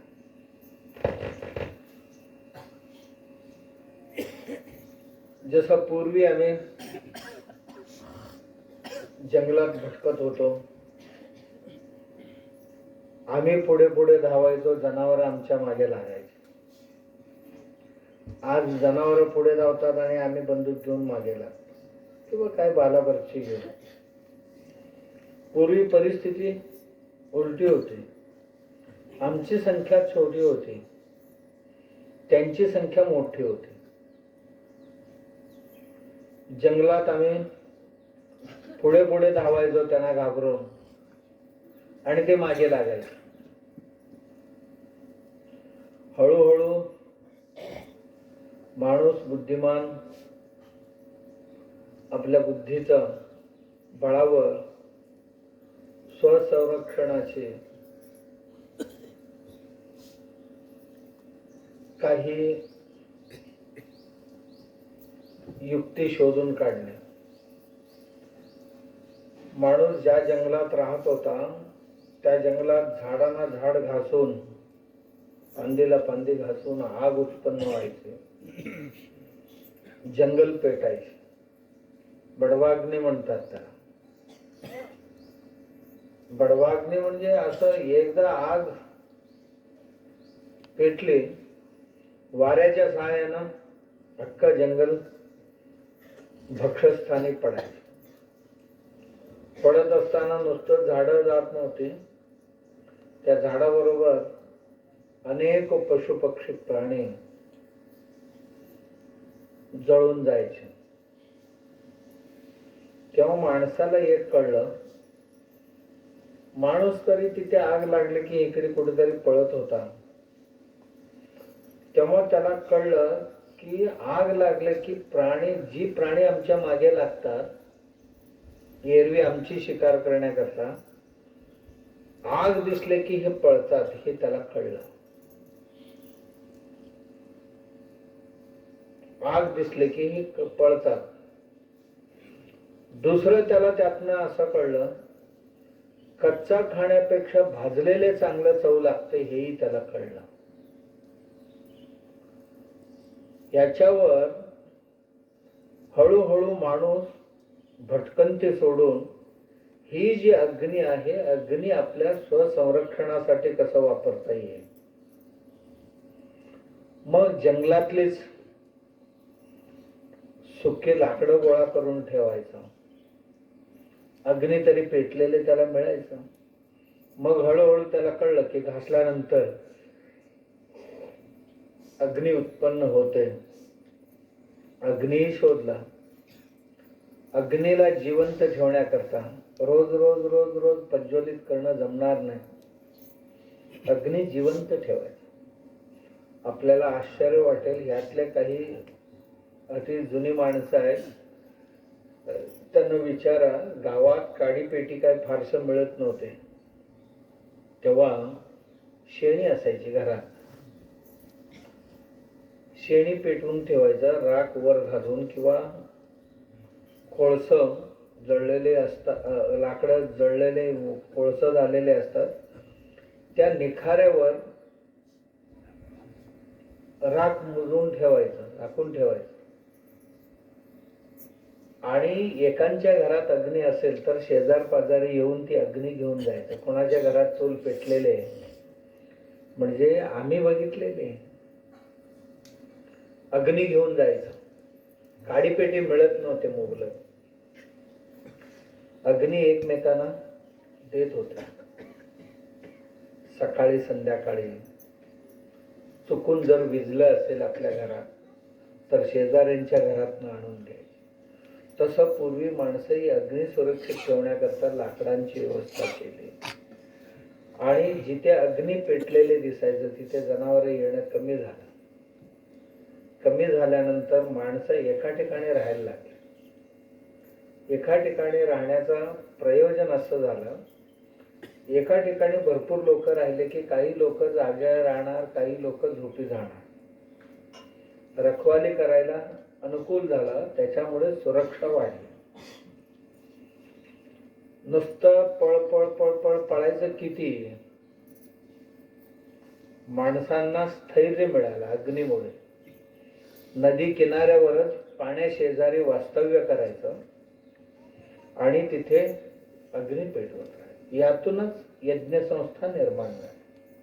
अग्नी जिवंत ठेवण्याकरता माणूस हळूहळू कोणती लाकडं अधिक काळ जळतात, कोणत्या लाकडं भरीव आहेत आणि कोणत्या लाकडांमध्ये तैल पदार्थ अधिक आहे याचा शोध घेतला. घेऊन मग यज्ञ संस्थेचा आरंभ केला. मग त्याला हळूहळू नाव देण्यात आला की आधी स्वतः जगण्याकरता प्रयत्न करायला पाहिजे. मग ह्या अग्नीमुळे आम्ही सुरक्षित आहोत, तर हे अग्नीच देव आहे असं वाटून तो अग्नि उपासना सुरू केला. एवढंच नाही, या अग्नीत भाजलेले, त्या अग्नीचा वापर केलेले वस्तू चांगले असतात असं कळल्यानंतर स्वयंपाकासाठी त्या अग्नीचा उपयोग करायला लागला. करता करता या अग्नीच्या माध्यमातूनच आपण सुरक्षित राहिलो तर अग्नी आमच्यासाठी का देऊ नये असं त्याला वाटलं.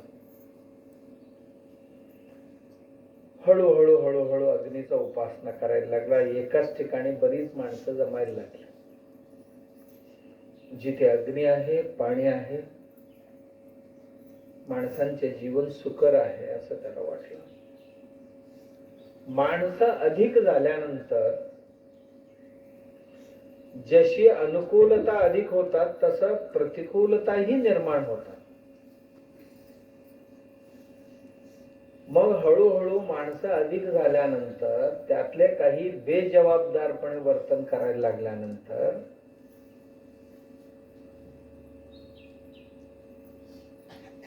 कंटकप्राय असं कार्य करायला लागल्यानंतर त्यांना समजावण्याकरता ह्यातलेच काही बुजुर्ग माणसं पुढे आले. त्यांनी समजावण्याचा प्रयत्न केला, अरे हे योग्य नाही, हे पाप आहे, हे करू नको, हे पाप आहे. पुण्य पापांची संकल्पना सुरू केली. का? त्याला भीती घालण्याकरता. हे केलास तर तुला नरक प्राप्ती होईल, तुला असं होईल, तसं होईल. एक एक एक एक एक एक असं भीतीदायक गोष्टी सांगून त्याला त्या वाईट कर्मापासून परावृत्त करावं हा हेतू होता. करण्याकरता केले, यशस्वी झाले ते. त्यातून दैवी संकल्पना पुढे आले, आध्यात्मिक विचार पुढे आले. मग हळूहळू हळूहळू धर्मशास्त्राचा उगम झाला. आणि धर्मशास्त्र माणूस स्वतः समजून घेऊन इतरांनाही समजवायला सुरुवात केला. आणि त्यातून गुरु शिष्य परंपरा सुरू झाली. कशा करता? आपल्या सगळ्यांच्या समष्टी जीवन सुखकर व्हावं एवढंच हेतू होत. कोणी कोणावर अन्याय केले नाही पाहिजे, कोणावर अनाचार अत्याचार केला नाही पाहिजे, कोणावरही कोणी काही करायचं नाही, दंगादोपट सुद्धा काही करायचं नाही, कोणाला त्रास होईल असं वागायचं नाही. समूहात राहिल्यानंतर या समस्या ज्या निर्माण होतात त्या समस्यांवर उपाय म्हणून केले. करता करता काही लोक, बुजुर्ग मंडळी किंवा ह्या धर्म कार्यात रत असणारी जी लोक आहेत, यांनी धर्मसंस्था उभी केली. या धर्मसंस्थेची लोक जसं सांगतील तसं आपण यांची ऐकायला पाहिजे. तर काही उद्धट अशी निघाली की या धर्मसंस्थेचे लोकांची आदेश पाळेना. तेव्हा समाजाच्या सौख्याकरता राज्य संस्था निर्माण केली. मग आपली संख्या अधिक झाली तर याला नियंत्रित करायला पाहिजे. नियंत्रित करण्याकरता गाव मोठे होत चाललेले, त्या गावात प्रशासन निर्माण करायला पाहिजे. यासाठी भागरचना, विभाग रचना, ग्राम रचना, तहसील रचना, जनपद रचना असे सुरू झाले. एवढ्या एरियाचा हा माणूस कारभार पाहिजे, एवढ्या एरियाचा हा माणूस कारभार पाहिजे, आणि ह्या सगळ्यांवर हा माणूस कारभार पाहिजे, अशी व्यवस्था सुरू झाली. म्हणून आमच्याकडे म्हणतात की ही गावची व्यवस्था सुरू झाली. आणि गावातल्या प्रत्येक आळ्या ज्या आहेत त्यांच्यावर एक छोटे छोटे नेता असतील, त्यांच्यावर एक ग्राम प्रधान असेल, त्याला ग्रामाधिकारी असं म्हणायचे ते पूर्वी. ज्याला ग्राम प्रधान किंवा आपण आज सरपंच म्हणतो ना, त्याला पूर्वी ग्रामाधिकारी असे म्हणायचे. अशी 10 ग्रामाधिकारी झाले की त्यांच्यावर एक नायक, 10 गावावर एकाचा हुकूम राहावं त्याच्याकरता नायक पदवी निर्माण केली. आणि असे 10 नायक झाले, त्यांच्यावर एक सामंत, म्हणजे 100 गावावर एक सामंत किंवा सावंत निर्माण झाला. त्यांच्या हाताखाली 100 गावची सत्ता. अशी 10 सावंतावर एक राजा, म्हणजे 1000 गावावर एक राजा तयार केले. आणि अशी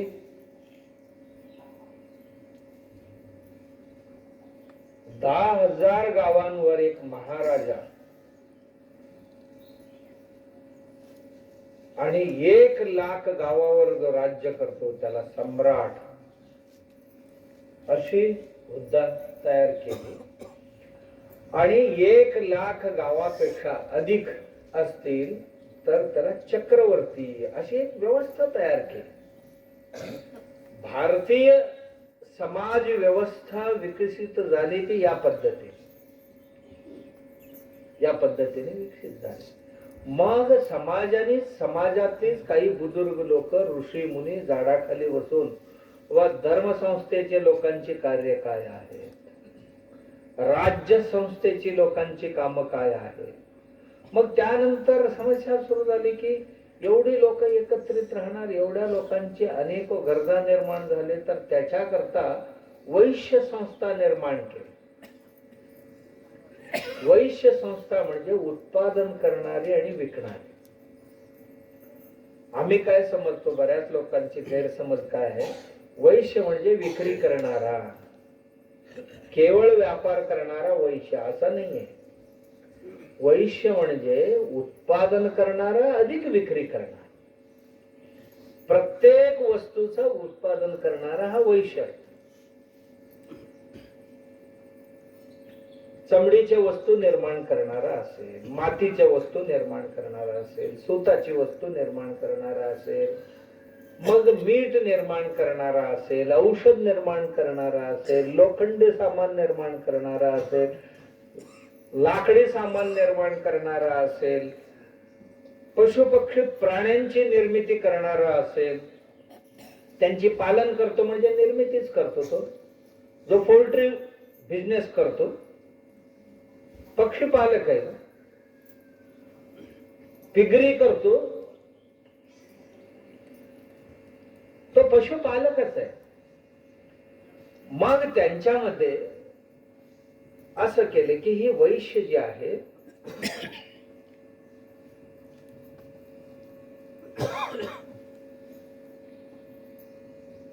उत्पादन करतील आणि विक्री करतील.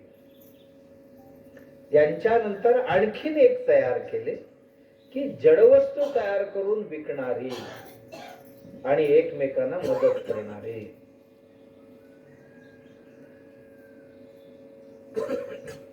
कर्मवृत्तीची लोक म्हणून एक समाज तयार केली की कर्मवृत्तीची म्हणजे जी दगडापासून, मातीपासून, लाकडापासून, वेगवेगळ्या धातूंपासून वस्तू तयार करणारी. रॉ मटेरियल सुद्धा जड आहे आणि तयार झालेले वस्तू सुद्धा जड आहे. त्या सगळ्यांना कर्मवृत्तीची लोक असं म्हटले गेले.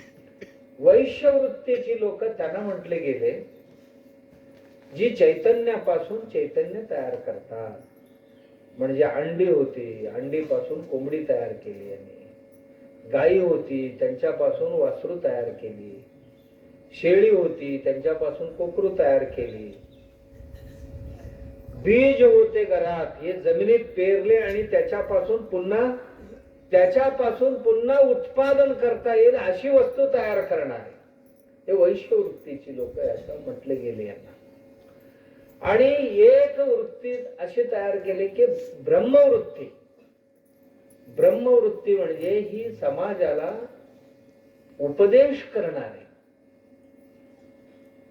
मग नैतिक उपदेश असेल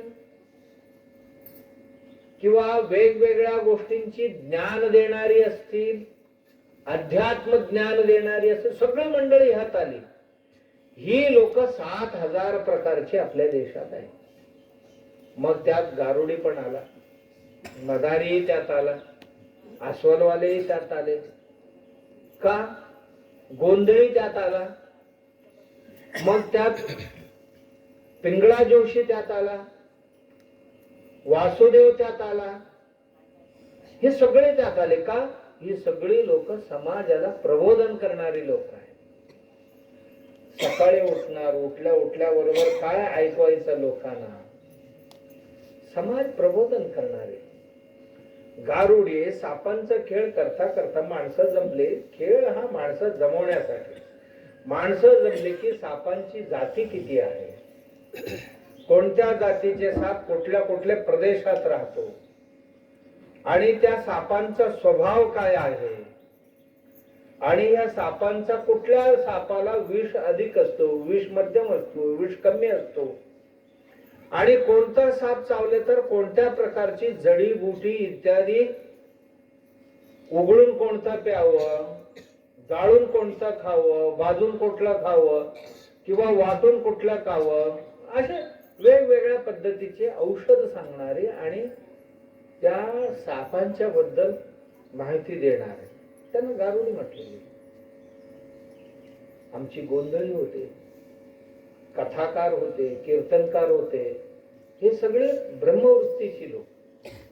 माणसाने समाजात नीती न्यायाने वागण्याकरता रामायण महाभारतासारख्या वेगवेगळ्या ग्रंथांची, भागवतासारख्या ग्रंथांची कविता करून, पद्य करून किंवा कथा रूपात लोक प्रबोधन करणारी लोक ही धर्मसंस्थेची लोक म्हणतात.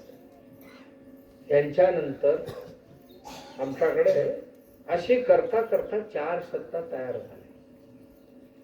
वर धर्मसंस्था, त्याच्याखाली समाज संस्था, त्याच्याखाली राज्य संस्था, राजसत्ता, त्याच्याखाली अर्थसत्ता.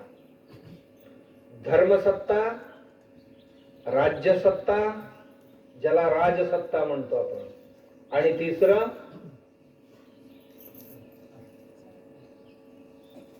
धर्मसत्ता, समाजसत्ता, राजसत्ता आणि अर्थसत्ता. प्रधान काय जीवनात, प्रत्येक व्यक्तीच्या जीवनात अत्यंत प्रधान, सगळ्यांना कुठे जायचंय, धर्मप्राप्तीसाठी. स्वतःला इतरांना पीडा होणार नाही अशा पद्धतीने जीवन जगणं हे धर्मसत्तेचं कार्य. त्या धर्मसंस्थेचा अधिकार बाकी सगळ्या सत्तांवर असतो. राजावर सुद्धा नियंत्रण ठेवण्याचा अधिकार धर्मसत्तेला होता. धर्मदंडोसी, धर्मदंडोसी. राजा जर चुकला, त्याच्या डोक्यावर काठी हाणण्याकरता धर्मदंड होता, त्याला धर्मदंड म्हणत होते. राजा चुकला तर राजालाही प्रायश्चित्त देणारे, राजालाही दंडित करणारे, राजाला मार्गदर्शन करणारे. राजा स्वतः न बनता राजाला मार्गदर्शन करणारी ही एक संस्था तयार केली होती आमच्या पूर्वजांनी. त्याला धर्मसंस्था अशी म्हणत. हे धर्मसंस्थेतली लोक सर्व प्रकारचे अध्ययन केलेले होते. समाजशास्त्र यांना माहिती आहे, अर्थशास्त्र यांना माहिती आहे, संरक्षण शास्त्र यांना माहिती आहे, सगळे माहिती आहे. आणि नीतिशास्त्र माहिती आहे, राजनीती माहिती आहे, आणि याशिवाय धर्मशास्त्र यांना माहिती आहे, अध्यात्मशास्त्रही माहिती आहे. ही माणसं धर्मसत्तेत असणार. हे राजालाही मार्गदर्शन करणार. दुसरं, समाजाची संरक्षण करण्याची जबाबदारी ज्यांच्यावर दिली त्यांना राजसत्ता असं म्हटले. राजसत्ता. राजसत्तेत काय करावं राजाने, त्यावेळी फारसे काम नव्हते. जो चूक करतो, चुका करतो तो त्याला दंडित करणं, आणि जो उत्तम कार्य करतो त्याचा सन्मान करणं, आणि अन्य गोष्टींपासून समाजाला सुरक्षित ठेवणं, आणि समाजाला लागणारी सुख सुविधा जी आहे ते निर्माण करणं, इन्फ्रास्ट्रक्चर म्हणतो आपण, हे निर्माण करणं. याबरोबरच राज्य कार्याला लागेल एवढी महसूल गोळा करणं आणि नोकर नियुक्त करून त्यांच्या मार्फत काम करून घेणं, एवढीच धर्मसत्तेची, एवढीच काम. राजाने एवढंच करायचं. राजाला समाज महत्वाचा. का? धर्मसत्तेच्या खाली समाज सत्ता आहे. समाजात विविध घटक आहेत, वेगवेगळे काम करणारे कारागीर आहेत. कुठले कुठले? समाजाला लागणारे सर्व प्रकारची वस्तू निर्माण करणारे समाज आहे. मग त्यात लाकडापासून सामान तयार करणारे, मग लाकडापासून सामान तयार करणाऱ्याला सुतार म्हणतात. सुतार हे 5 प्रकारचे सुतार असायचे. 5 प्रकारचे सुतार म्हणजे शेती अवजार तयार करणारे सुतार, ही घरांचे काम करणारे सुतार वेगळेच. तिसरे इतर जे काय कारागीर आहेत त्यांच्याकरता लागणारे अवजार तयार करणारे सुतार. आता शेतकरी आहे, त्याला मूठ पाहिजे, किंवा तलवार आहे, राजांच्या तलवारीला मूठ लावायचं आहे, राजांच्या युद्धाला रथ बनवून द्यायचा आहे, धर्मसत्तेच्या लोकांकडे आणि काहीतरी बनवायचंय. ही सुतार वेगळे.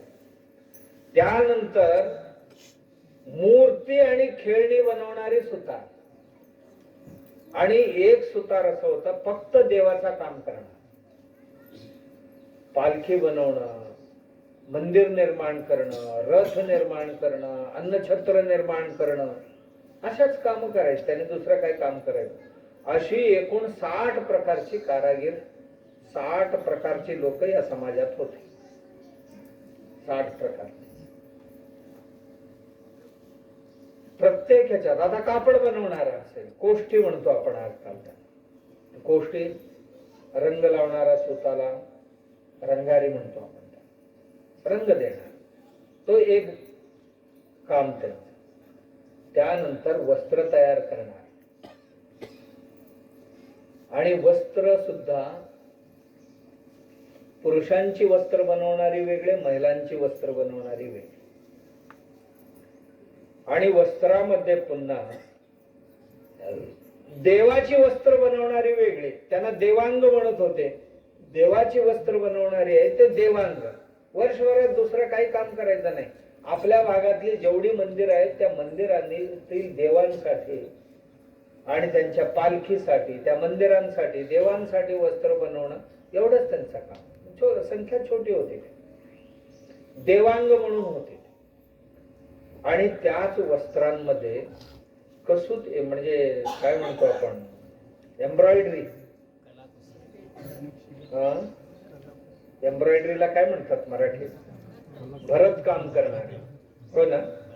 केवढी पंडित आहेत आपले इथे मराठीचे. नाही, मी मराठी शिकून त्यातलं बोलतो, आणि जन्माला त्यात आलेले आहेत त्यांना माहित नाही. बरोबर? भरत काम करणारी आहे ना, ती स्वतः आपल्या ह्याच्यामध्ये वेगळी होती. कोष्ट्यांमध्ये शिंपी त्यात येत होता. अशी त्यात ही 5 काम करणारे. लोहारे करणारे 5 होते. त्यांना पांचाळ म्हणत होते. होय ना? कुठे इथे पांचाळ आहे की? इथे आहेत, बरीच आहेत पांचाळ इथे. पांचाळ म्हणजे एकसारखे अवजार घेऊन काम करणार. सुतार की, लोहार की, तांबटाचं काम करणारा, सोनारांचं काम करणारा, अशी जी आहेत ना ही 5, यांची अवजार एकसारखं. भाता एक लागते सगळ्यांना, आयरन एक लागते, हातोडी एक लागतं, कात्री लागतं, म्हणजे एकसारखे अवजार असणार. आणि पुन्हा या 5 लोकांमध्ये 5-5 प्रकारचे, असं एकूण समाजात 60 प्रकारचे काम करणारे. ह्या सगळे 60ही प्रकारची लोक जिथे राहत होते ह्याला समाज असं नाव होतं. आणि एक व्यक्ती दुसऱ्या व्यक्तीला पूरकरित्या काम करणं. नाही मी श्रेष्ठ आहे तो कनिष्ठ आहे असं म्हणून चालत नव्हता. एक म्हणायचा नाही, लोहार म्हणायचं अरे आम्ही अवजार बनवून दिले म्हणून तुमची शेतीवाडी चालले, नाही तर गेला असता. तो शेतकरी म्हणतोय मी धान्य उगवून दिला म्हणून खाल्लाच आणि जिवंत राहिला.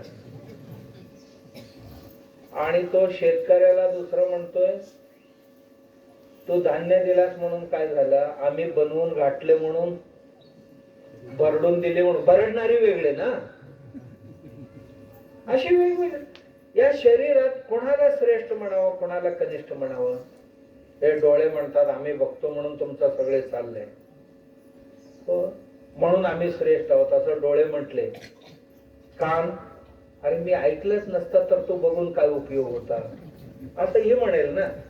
तेवढ्यात पाय म्हणते तू बघून ऐकून काय होणार आहे, मी तिथपर्यंत गेलो नसतो तर मी श्रेष्ठ आहे असा पाय.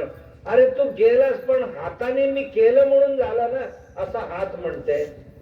तेवढ्यात तोंड म्हणते हे बघ, तुम्हा सगळ्यांना लागणारी ऊर्जा हात टाकून बारीक करून पाठवायचं काम मी केलेले, त्यामुळे मी श्रेष्ठ असं सगळं. मग सगळेजण आपापण श्रेष्ठ जर म्हणत बसले तर शरीर चालेल का? नाही. ही एक समाज आहे. शरीर म्हणजे जसा एक समाज आहे, हे सगळे काम करणार आहे, तसा आपलाही देश एक समाज आहे. त्याला समाज सत्ता म्हणतात. धर्मसंस्था या समाज सत्तेच्या वरती आहे. समाज सत्ता जी आहे त्या समाजाच्या भल्याकरता एक राजसत्ता निर्माण केली. समाज मोठा आणि राजा छोटा. राजा मोठा नाही.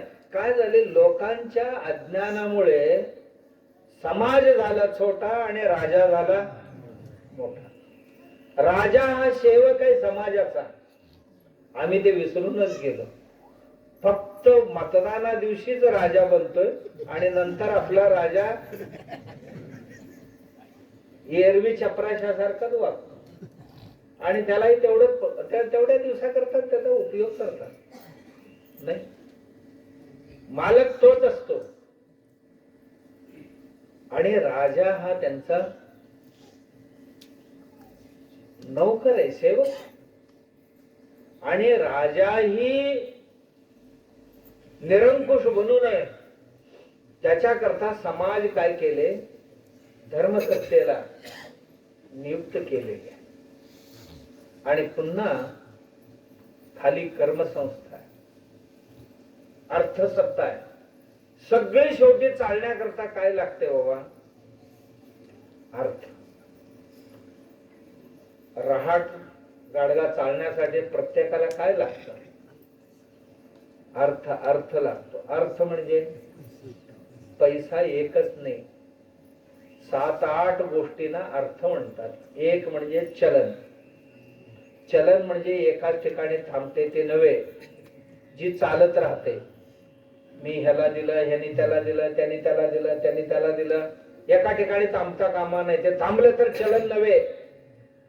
मी ज्वारी खरेदी करण्याकरता 10 रुपये खर्च केले, ते 10 रुपये ना तो घेतलेले शेतकरी खत खरेदी करण्याकरता दिला आणि तो खत खरेदी करणारा त्याला लागणारा दुसऱ्या कामासाठी तो खर्च केला. असं जे फिरत राहते त्याला म्हणतात चलन. आता हा लाकर आणून आत ठेवून बंदोबस्त टाळा लावून दुसऱ्यांच्या तोंडात माती घालून बसला, त्याला काय पैसे म्हणतात थोडी? चलन म्हणत नाही का? चलन म्हणत नाही. चलन म्हणजे चालत राहायला पाहिजे आणि चालत राहावं याकरता चलन तयार केलेले. त्याला कोणी कुठेही डांबून ठेवता कामा नाही. पैसा हे फिरत राहायला पाहिजे. लक्ष्मी स्थिरान भवती. लक्ष्मी ही कुठेही स्थिर असता कामा नये. तेव्हा समाज सुखी राहत. कुठेतरी एक ठिकाणी गोळा झाले तर अन्य काही 4 ठिकाण जे आहे उजाडलेले असतात. त्यांच्या घरात काही राहत नाही. राहिलं नाही मग तो दारिद्र्य तिथे सुरू झाला. असं होत असत. या पैशाला एक चलन म्हणतात. म्हणजे देवघेवीचा जो माध्यम आहे, मला एक वस्तू घ्यायचंय त्याच्याकरता काहीतरी दिलं पाहिजे, याला देवघेवीचे माध्यम आहे, याला चलन किंवा अर्थ म्हणतात. दुसरं, याच कामासाठी जनावरांची वापर करत होते पूर्वी. मला एक 2 क्विंटल तांदूळ घ्यायचंय, मग काय माझ्याकडे देण्याकरता, माझ्याकडे एक गाय आहे, बैल आहे, हे घे. पशुधन म्हणत होते त्याला. पशुधन त्याच्यामध्ये बरीच प्रकार आहे. अजधन, गजधन, अश्वधन, गोधन, 4 प्रकारचे. अज म्हणजे शेळी मेंढरी, तेही पैसा म्हणूनच त्यांची गणना केली जाते. अजधन, गजधन, हत्ती, हे सुद्धा खरेदी विक्रीचे माध्यम म्हणून वापरले जाते. अश्वधन म्हणजे घोडे आणि गोधन म्हणजे गाय, खरेदी विक्रीसाठी यांचाही वापर केला जातो. त्यानंतर भूधन, भूमी आहे ना, भूमी देऊन काहीतरी देणं घेणं, भूमी घेण्याकरता दुसरं किंवा दुसरं काहीतरी खरेदी करण्याकरता माझा एवढ्या जमीन घे, यालाही धनच म्हणत होते. आणखीन कच्चा पदार्थ म्हणून जेवढी आहेत त्या सगळ्यांना धन म्हणतात. कच्चा पदार्थ, लाकूड असेल,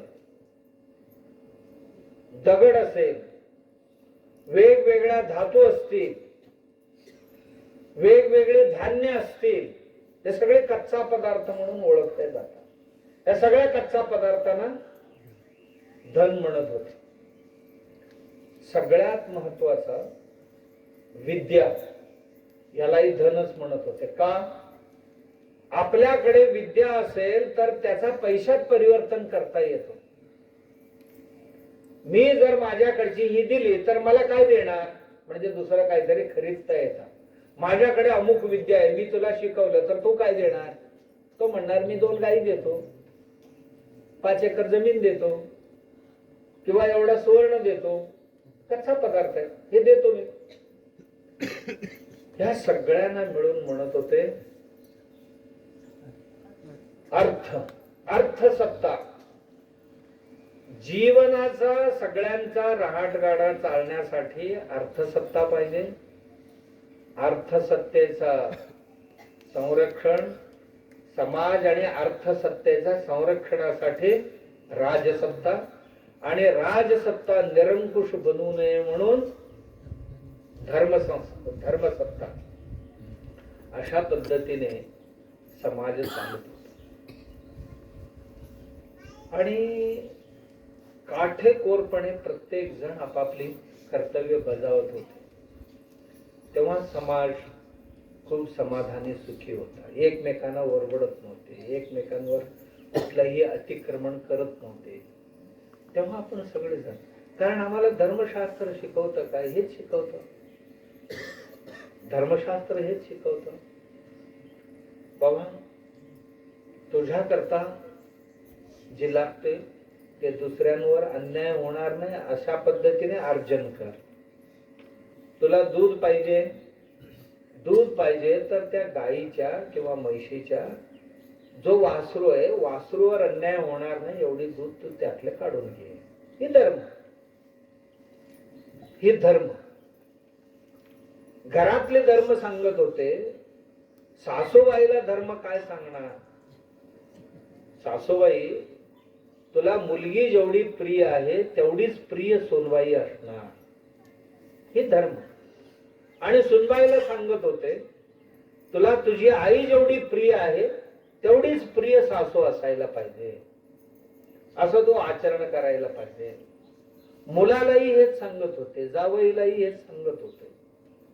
परस्परांची सन्मान आदर राखून कुणाचाही मनाला ठेच पोचणार नाही अशा पद्धतीचे आचरण करणं हे धर्म. याला धर्म म्हणतो. प्रत्येक गोष्टीत धर्म होतो. देताना घेताना सुद्धा धर्म. बाबा, मी जे दिलेले आहे त्याच्यापेक्षा अधिक न घेणं हे धर्म. मी जे घेतलेले त्याच्यापेक्षा कमी न देणं हे माझा धर्म, त्याच्यापेक्षा अधिक. आमच्या भिक्षा मागायला आलेला भिक्षू देणाऱ्यांपेक्षा मोठा होता. भारतीय समाजामध्ये भिक्षा देणारा मोठा नाहीये, भिक्षा मागणारा मोठा आहे. होय ना? आठवते का बघा, यात जुनी माणसं आहेत. कोणी आले तर असं हाताने नेऊन वाढायची पद्धत नव्हती. एक तर सुपातनं घेऊन जायचं, बुट्टीतनं घेऊन जायचा, असं हातातनं नेऊन त्याला टाकणं म्हणजे ही अतिथीचा अपमान. अतिथी देवो भव, त्या देवाचा अपमान होणं असं म्हणत होते. म्हणजे जो भिक्षा मागायला आलेला आहे ना, त्याच्याबरोबर आमचं सुलूक, आमचा व्यवहार अत्यंत आदरपूर्वक असायला पाहिजे. आणि त्यांच्या जोडीत आम्ही हे ओतल्यानंतर त्याला वाकून नमस्कार करायचा.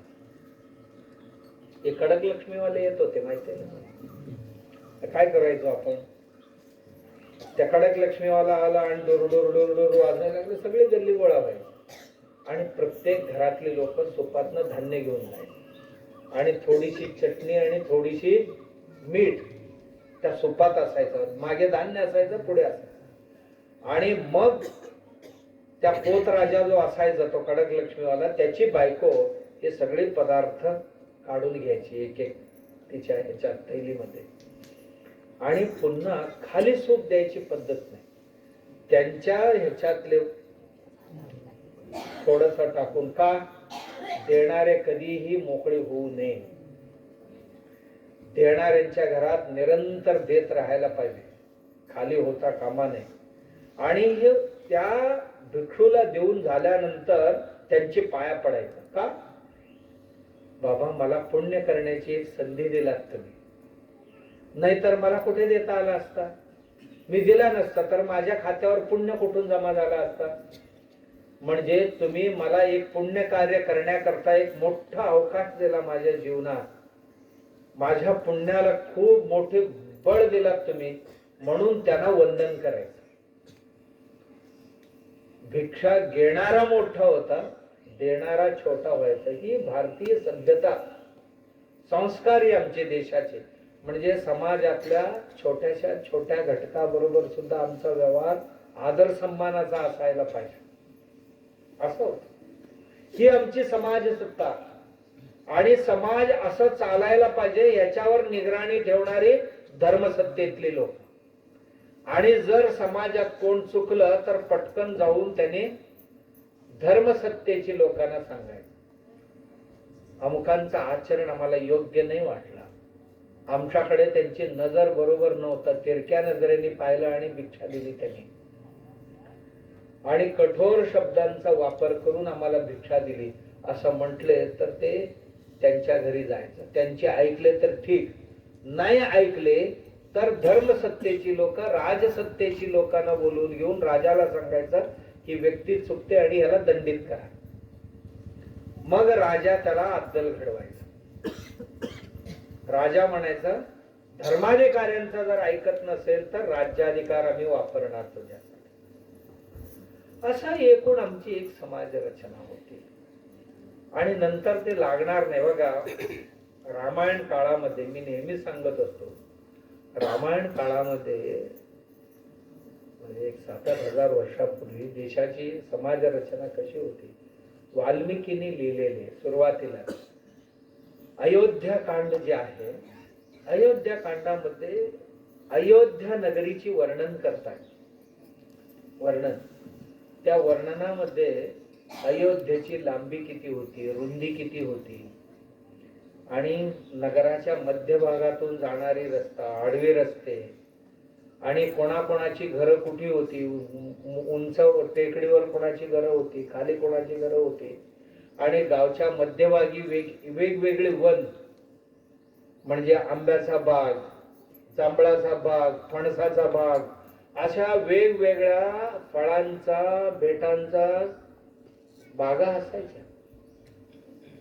आणि लिहिलेले त्यात अयोध्येत कधीही एकमेकांशी भांडण फार कमी होत होते, अपवादाने. दुसरं लिहिलेले, तिथे दान देणारी रांगेत उभे होते पण घ्यायला कोण नव्हते. दान देण्याकरता उत्सुक होते लोक. आणि लिहिलेले 10 माण दान देणारी लोक होती पण 10 माण घ्यायला कोण नव्हते. लोक म्हणायचे आम्हाला थोडीशी द्या, जास्त नको. घेणारी एक तर घेणारीच भेटत नव्हती. म्हणजे केवढं समृद्ध समाज असेल. का? कोणीही आवश्यकतेपेक्षा अधिक संग्रह करू नये हा नियम होता. आवश्यकतेपेक्षा अधिक संग्रह केला की एका कोपऱ्यात कुठेतरी दारिद्र्य तयार होतं, कुठलं तरी घर उजाडतं. कारण ते सर्कल आहे ना, या सर्कल चालत राहायला पाहिजे, ते थांबतो कुठेतरी. मग अयोध्येचं लिहिलेले, अयोध्येत सगळ्या घरांमध्ये दर दिवशी सकाळी पाणी मारून घरांसमोर रांगोळी घालत होते. संध्याकाळ झाले तर सगळ्यांच्या घरात दिवे लागले, भजनाची आरतीची आवाज ऐकू येत होते. अयोध्येत सगळ्यात महत्वाची गोष्ट लिहिलेले, अकाल मृत्यू कोणाचा होत नव्हता. अकाल मृत्यू म्हणजे कळलं आपल्याला, मोठी माणसांसमोर छोटी कधीही जात नव्हते. म्हणजे आई वडील जिवंत असताना मुलांची मृत्यू कधीच होत नव्हती. एकच घटना घडली शंभुकाची. शंभुकामुळे एक तरुण मुलगा वारला पहिल्यांदाच, आणि त्याच्यावर आज कम्युनिस्ट भरपूर अकांड तांडव माजवतात की शूद्र माणूस तपश्चर्या केला म्हणून त्याला रामाने मारून टाकला, हा सनातनी होता राम, असा तसा ते भुंकत असतात. घडली काय घटना? नवरा बायको, एक मुलगा होता, आजारी पडला होता, त्याला वैद्यांकडे घेऊन गेले. शंभूक नावाचे वैद्य होता, त्यांच्याकडे घेऊन गेले. आणि ही जेव्हा मुलाला सिरियस असताना घेऊन गेले, त्यांना घरी बोलवले. मुलगा सिरियस आहे, आला नाही म्हटल्यानंतर मुलाला तिथे घेऊन गेले आणि म्हणाले, बघा, तो म्हणाला नाही, माझा आता पूजेचा वेळ आहे, ध्यान करण्याचा वेळ आहे, मी काय हे करणार नाही म्हणाला. आणि त्याचा देव ध्यान संपेपर्यंत मुलगा वारला. वारल्यानंतर न्याय मागायला पाहिजे की नाही? डॉक्टरचं काम ध्यान करणं आहे. दवाखाना उघडी ठेवलाय आणि इकडे ध्यानाला बसलाय, हे डॉक्टरचं काम आहे का? काय डॉक्टर नाही, माझी आरती करून येतो थांबा म्हणून चालेल का? नाही. वैद्य आहे ना, वैद्याचं काम आधी रुग्ण तपासणं, मग नंतर वेळ राहिले तर देवधर्म करणं. हा शंभूक नावाचा जो वैद्य होता, तो म्हणाला माझा देवधर्म उरकल्याशिवाय मी येणार नाही. तेवढ्यात तो मुलगा मेला. मेल्यानंतर तो राजांकडे गेला न्यायासाठी. माझ्या मुलाचा हकनाक मृत्यू झाला आणि वैद्याने आपली वृत्ती नीट बजावली नाही. मग त्याचा न्याय निवाडा केल्यानंतर तो दोषी आढळला, मग त्याचा शिरच्छेदन शिक्षा केली. आणि आत्ताच्या हल्लीचे जे कम्युनिस्ट म्हणतात, रामाने तो शूद्र होता म्हणून त्याचा मुंडका छाटला, तो ध्यानाला बसला होता, देवधर्म तुझा काम नाही म्हणून मुंडका छाटला. नाही, तू एक वैद्य असताना तुझं काम नीट बजावला नाही, तुझ्यामुळे एका व्यक्तीचा अकाल मृत्यू झाला म्हणून त्याला दंडित केले. अशीच आहे, अशी भरपूर कथा असतात रामायणामध्ये, महाभारतामध्ये. पुरा महाभारत, पुरा रामायण न वाचता अर्धवट राव असतात ना बरीचशी, ते अशी काही ना काहीतरी पुढे सोडत असतात. का?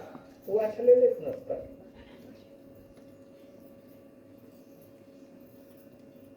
आणि ही घटना कुठे येते हेही माहित नसते त्यांना.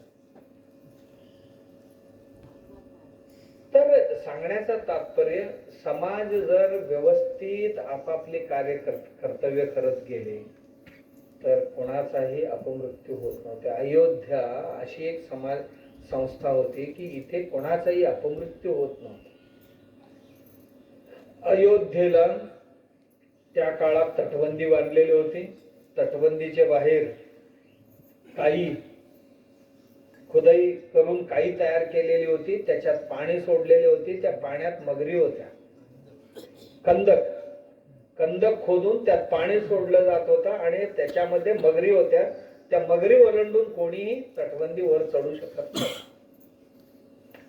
आणि प्रत्येक जातीची राजे होते.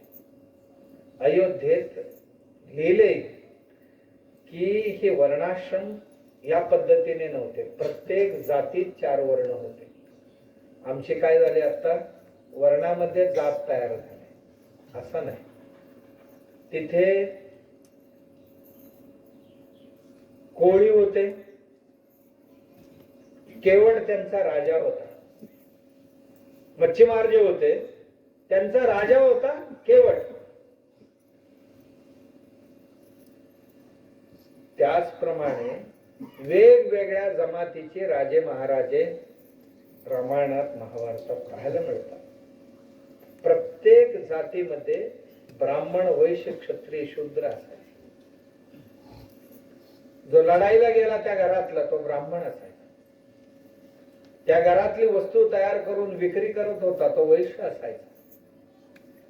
चप्पल तयार करून विकला तर तो वैश्य, तो शूद्र नाही आहे. तो कापड तयार करून विकला तर तो शूद्र नाही, वैश्य आहे. तेल काढून विकला तर तो वैश्य आहे.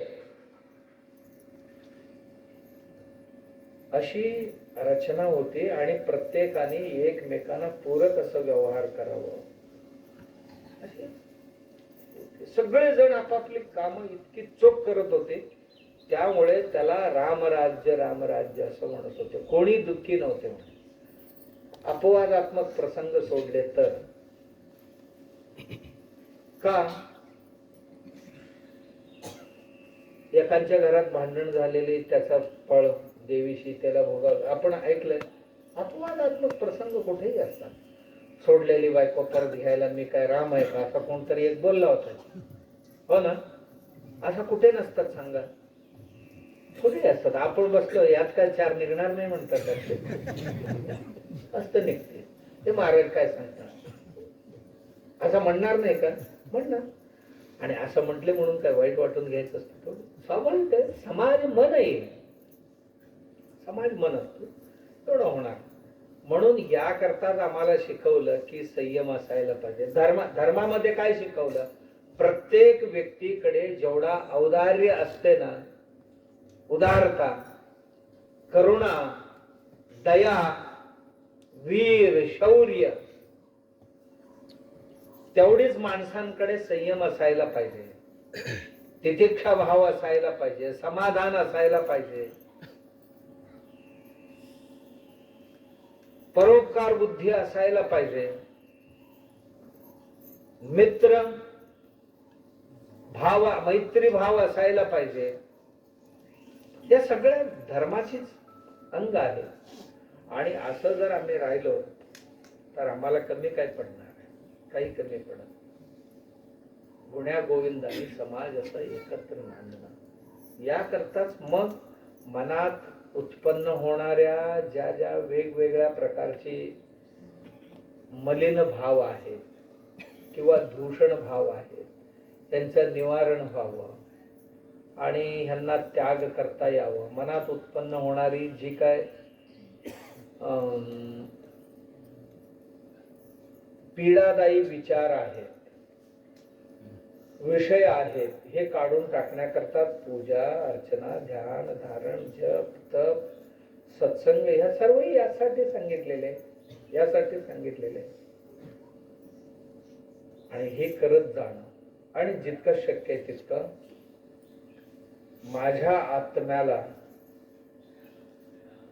आवडेल ते इतरांनाही आवडते असं समजून सर्वांशी आपण व्यवहार करणं, यालाच अध्यात्म म्हणतात, यालाच धर्म म्हणतात असे आपण ऐकलो. आणि अशा पद्धतीचा धर्म आपल्या आचरणात निरंतर असावं, असायला पाहिजे. तेव्हाच आपण सुखी समाधानी होऊ. अशी बुद्धी शक्ती सद्गुरु भगवंत आम्हा सर्वांना देऊ. गुरुचरणी प्रार्थना. राजा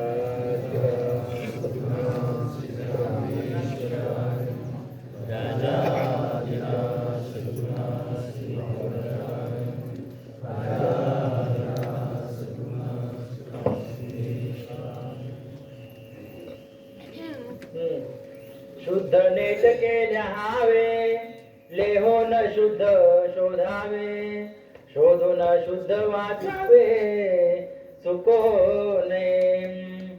विस्कळीत मातृका नेमस्त कराव्या, ज्या त्या जाणून सदृढ धराव्या रंग राखून भराव्या नाना कथा जाणायाचे सांगता नये सांगायाचे नेमस्त नये समजल्या विन काहीच नये कोणी एक हरी कथा निरूपण नेमस्तपणे राजकारण वर्तायाचे लक्षण तेही असावे पुसो जाणे सांगो जाणे अर्थांतर करू जाणे सकिळांचे राखो जाणे समाधान राजाधिराज सद्गुरुनाथ सिद्धरामेश्वराय नमः राजाधिराज सद्गुरुनाथ राजाय नमः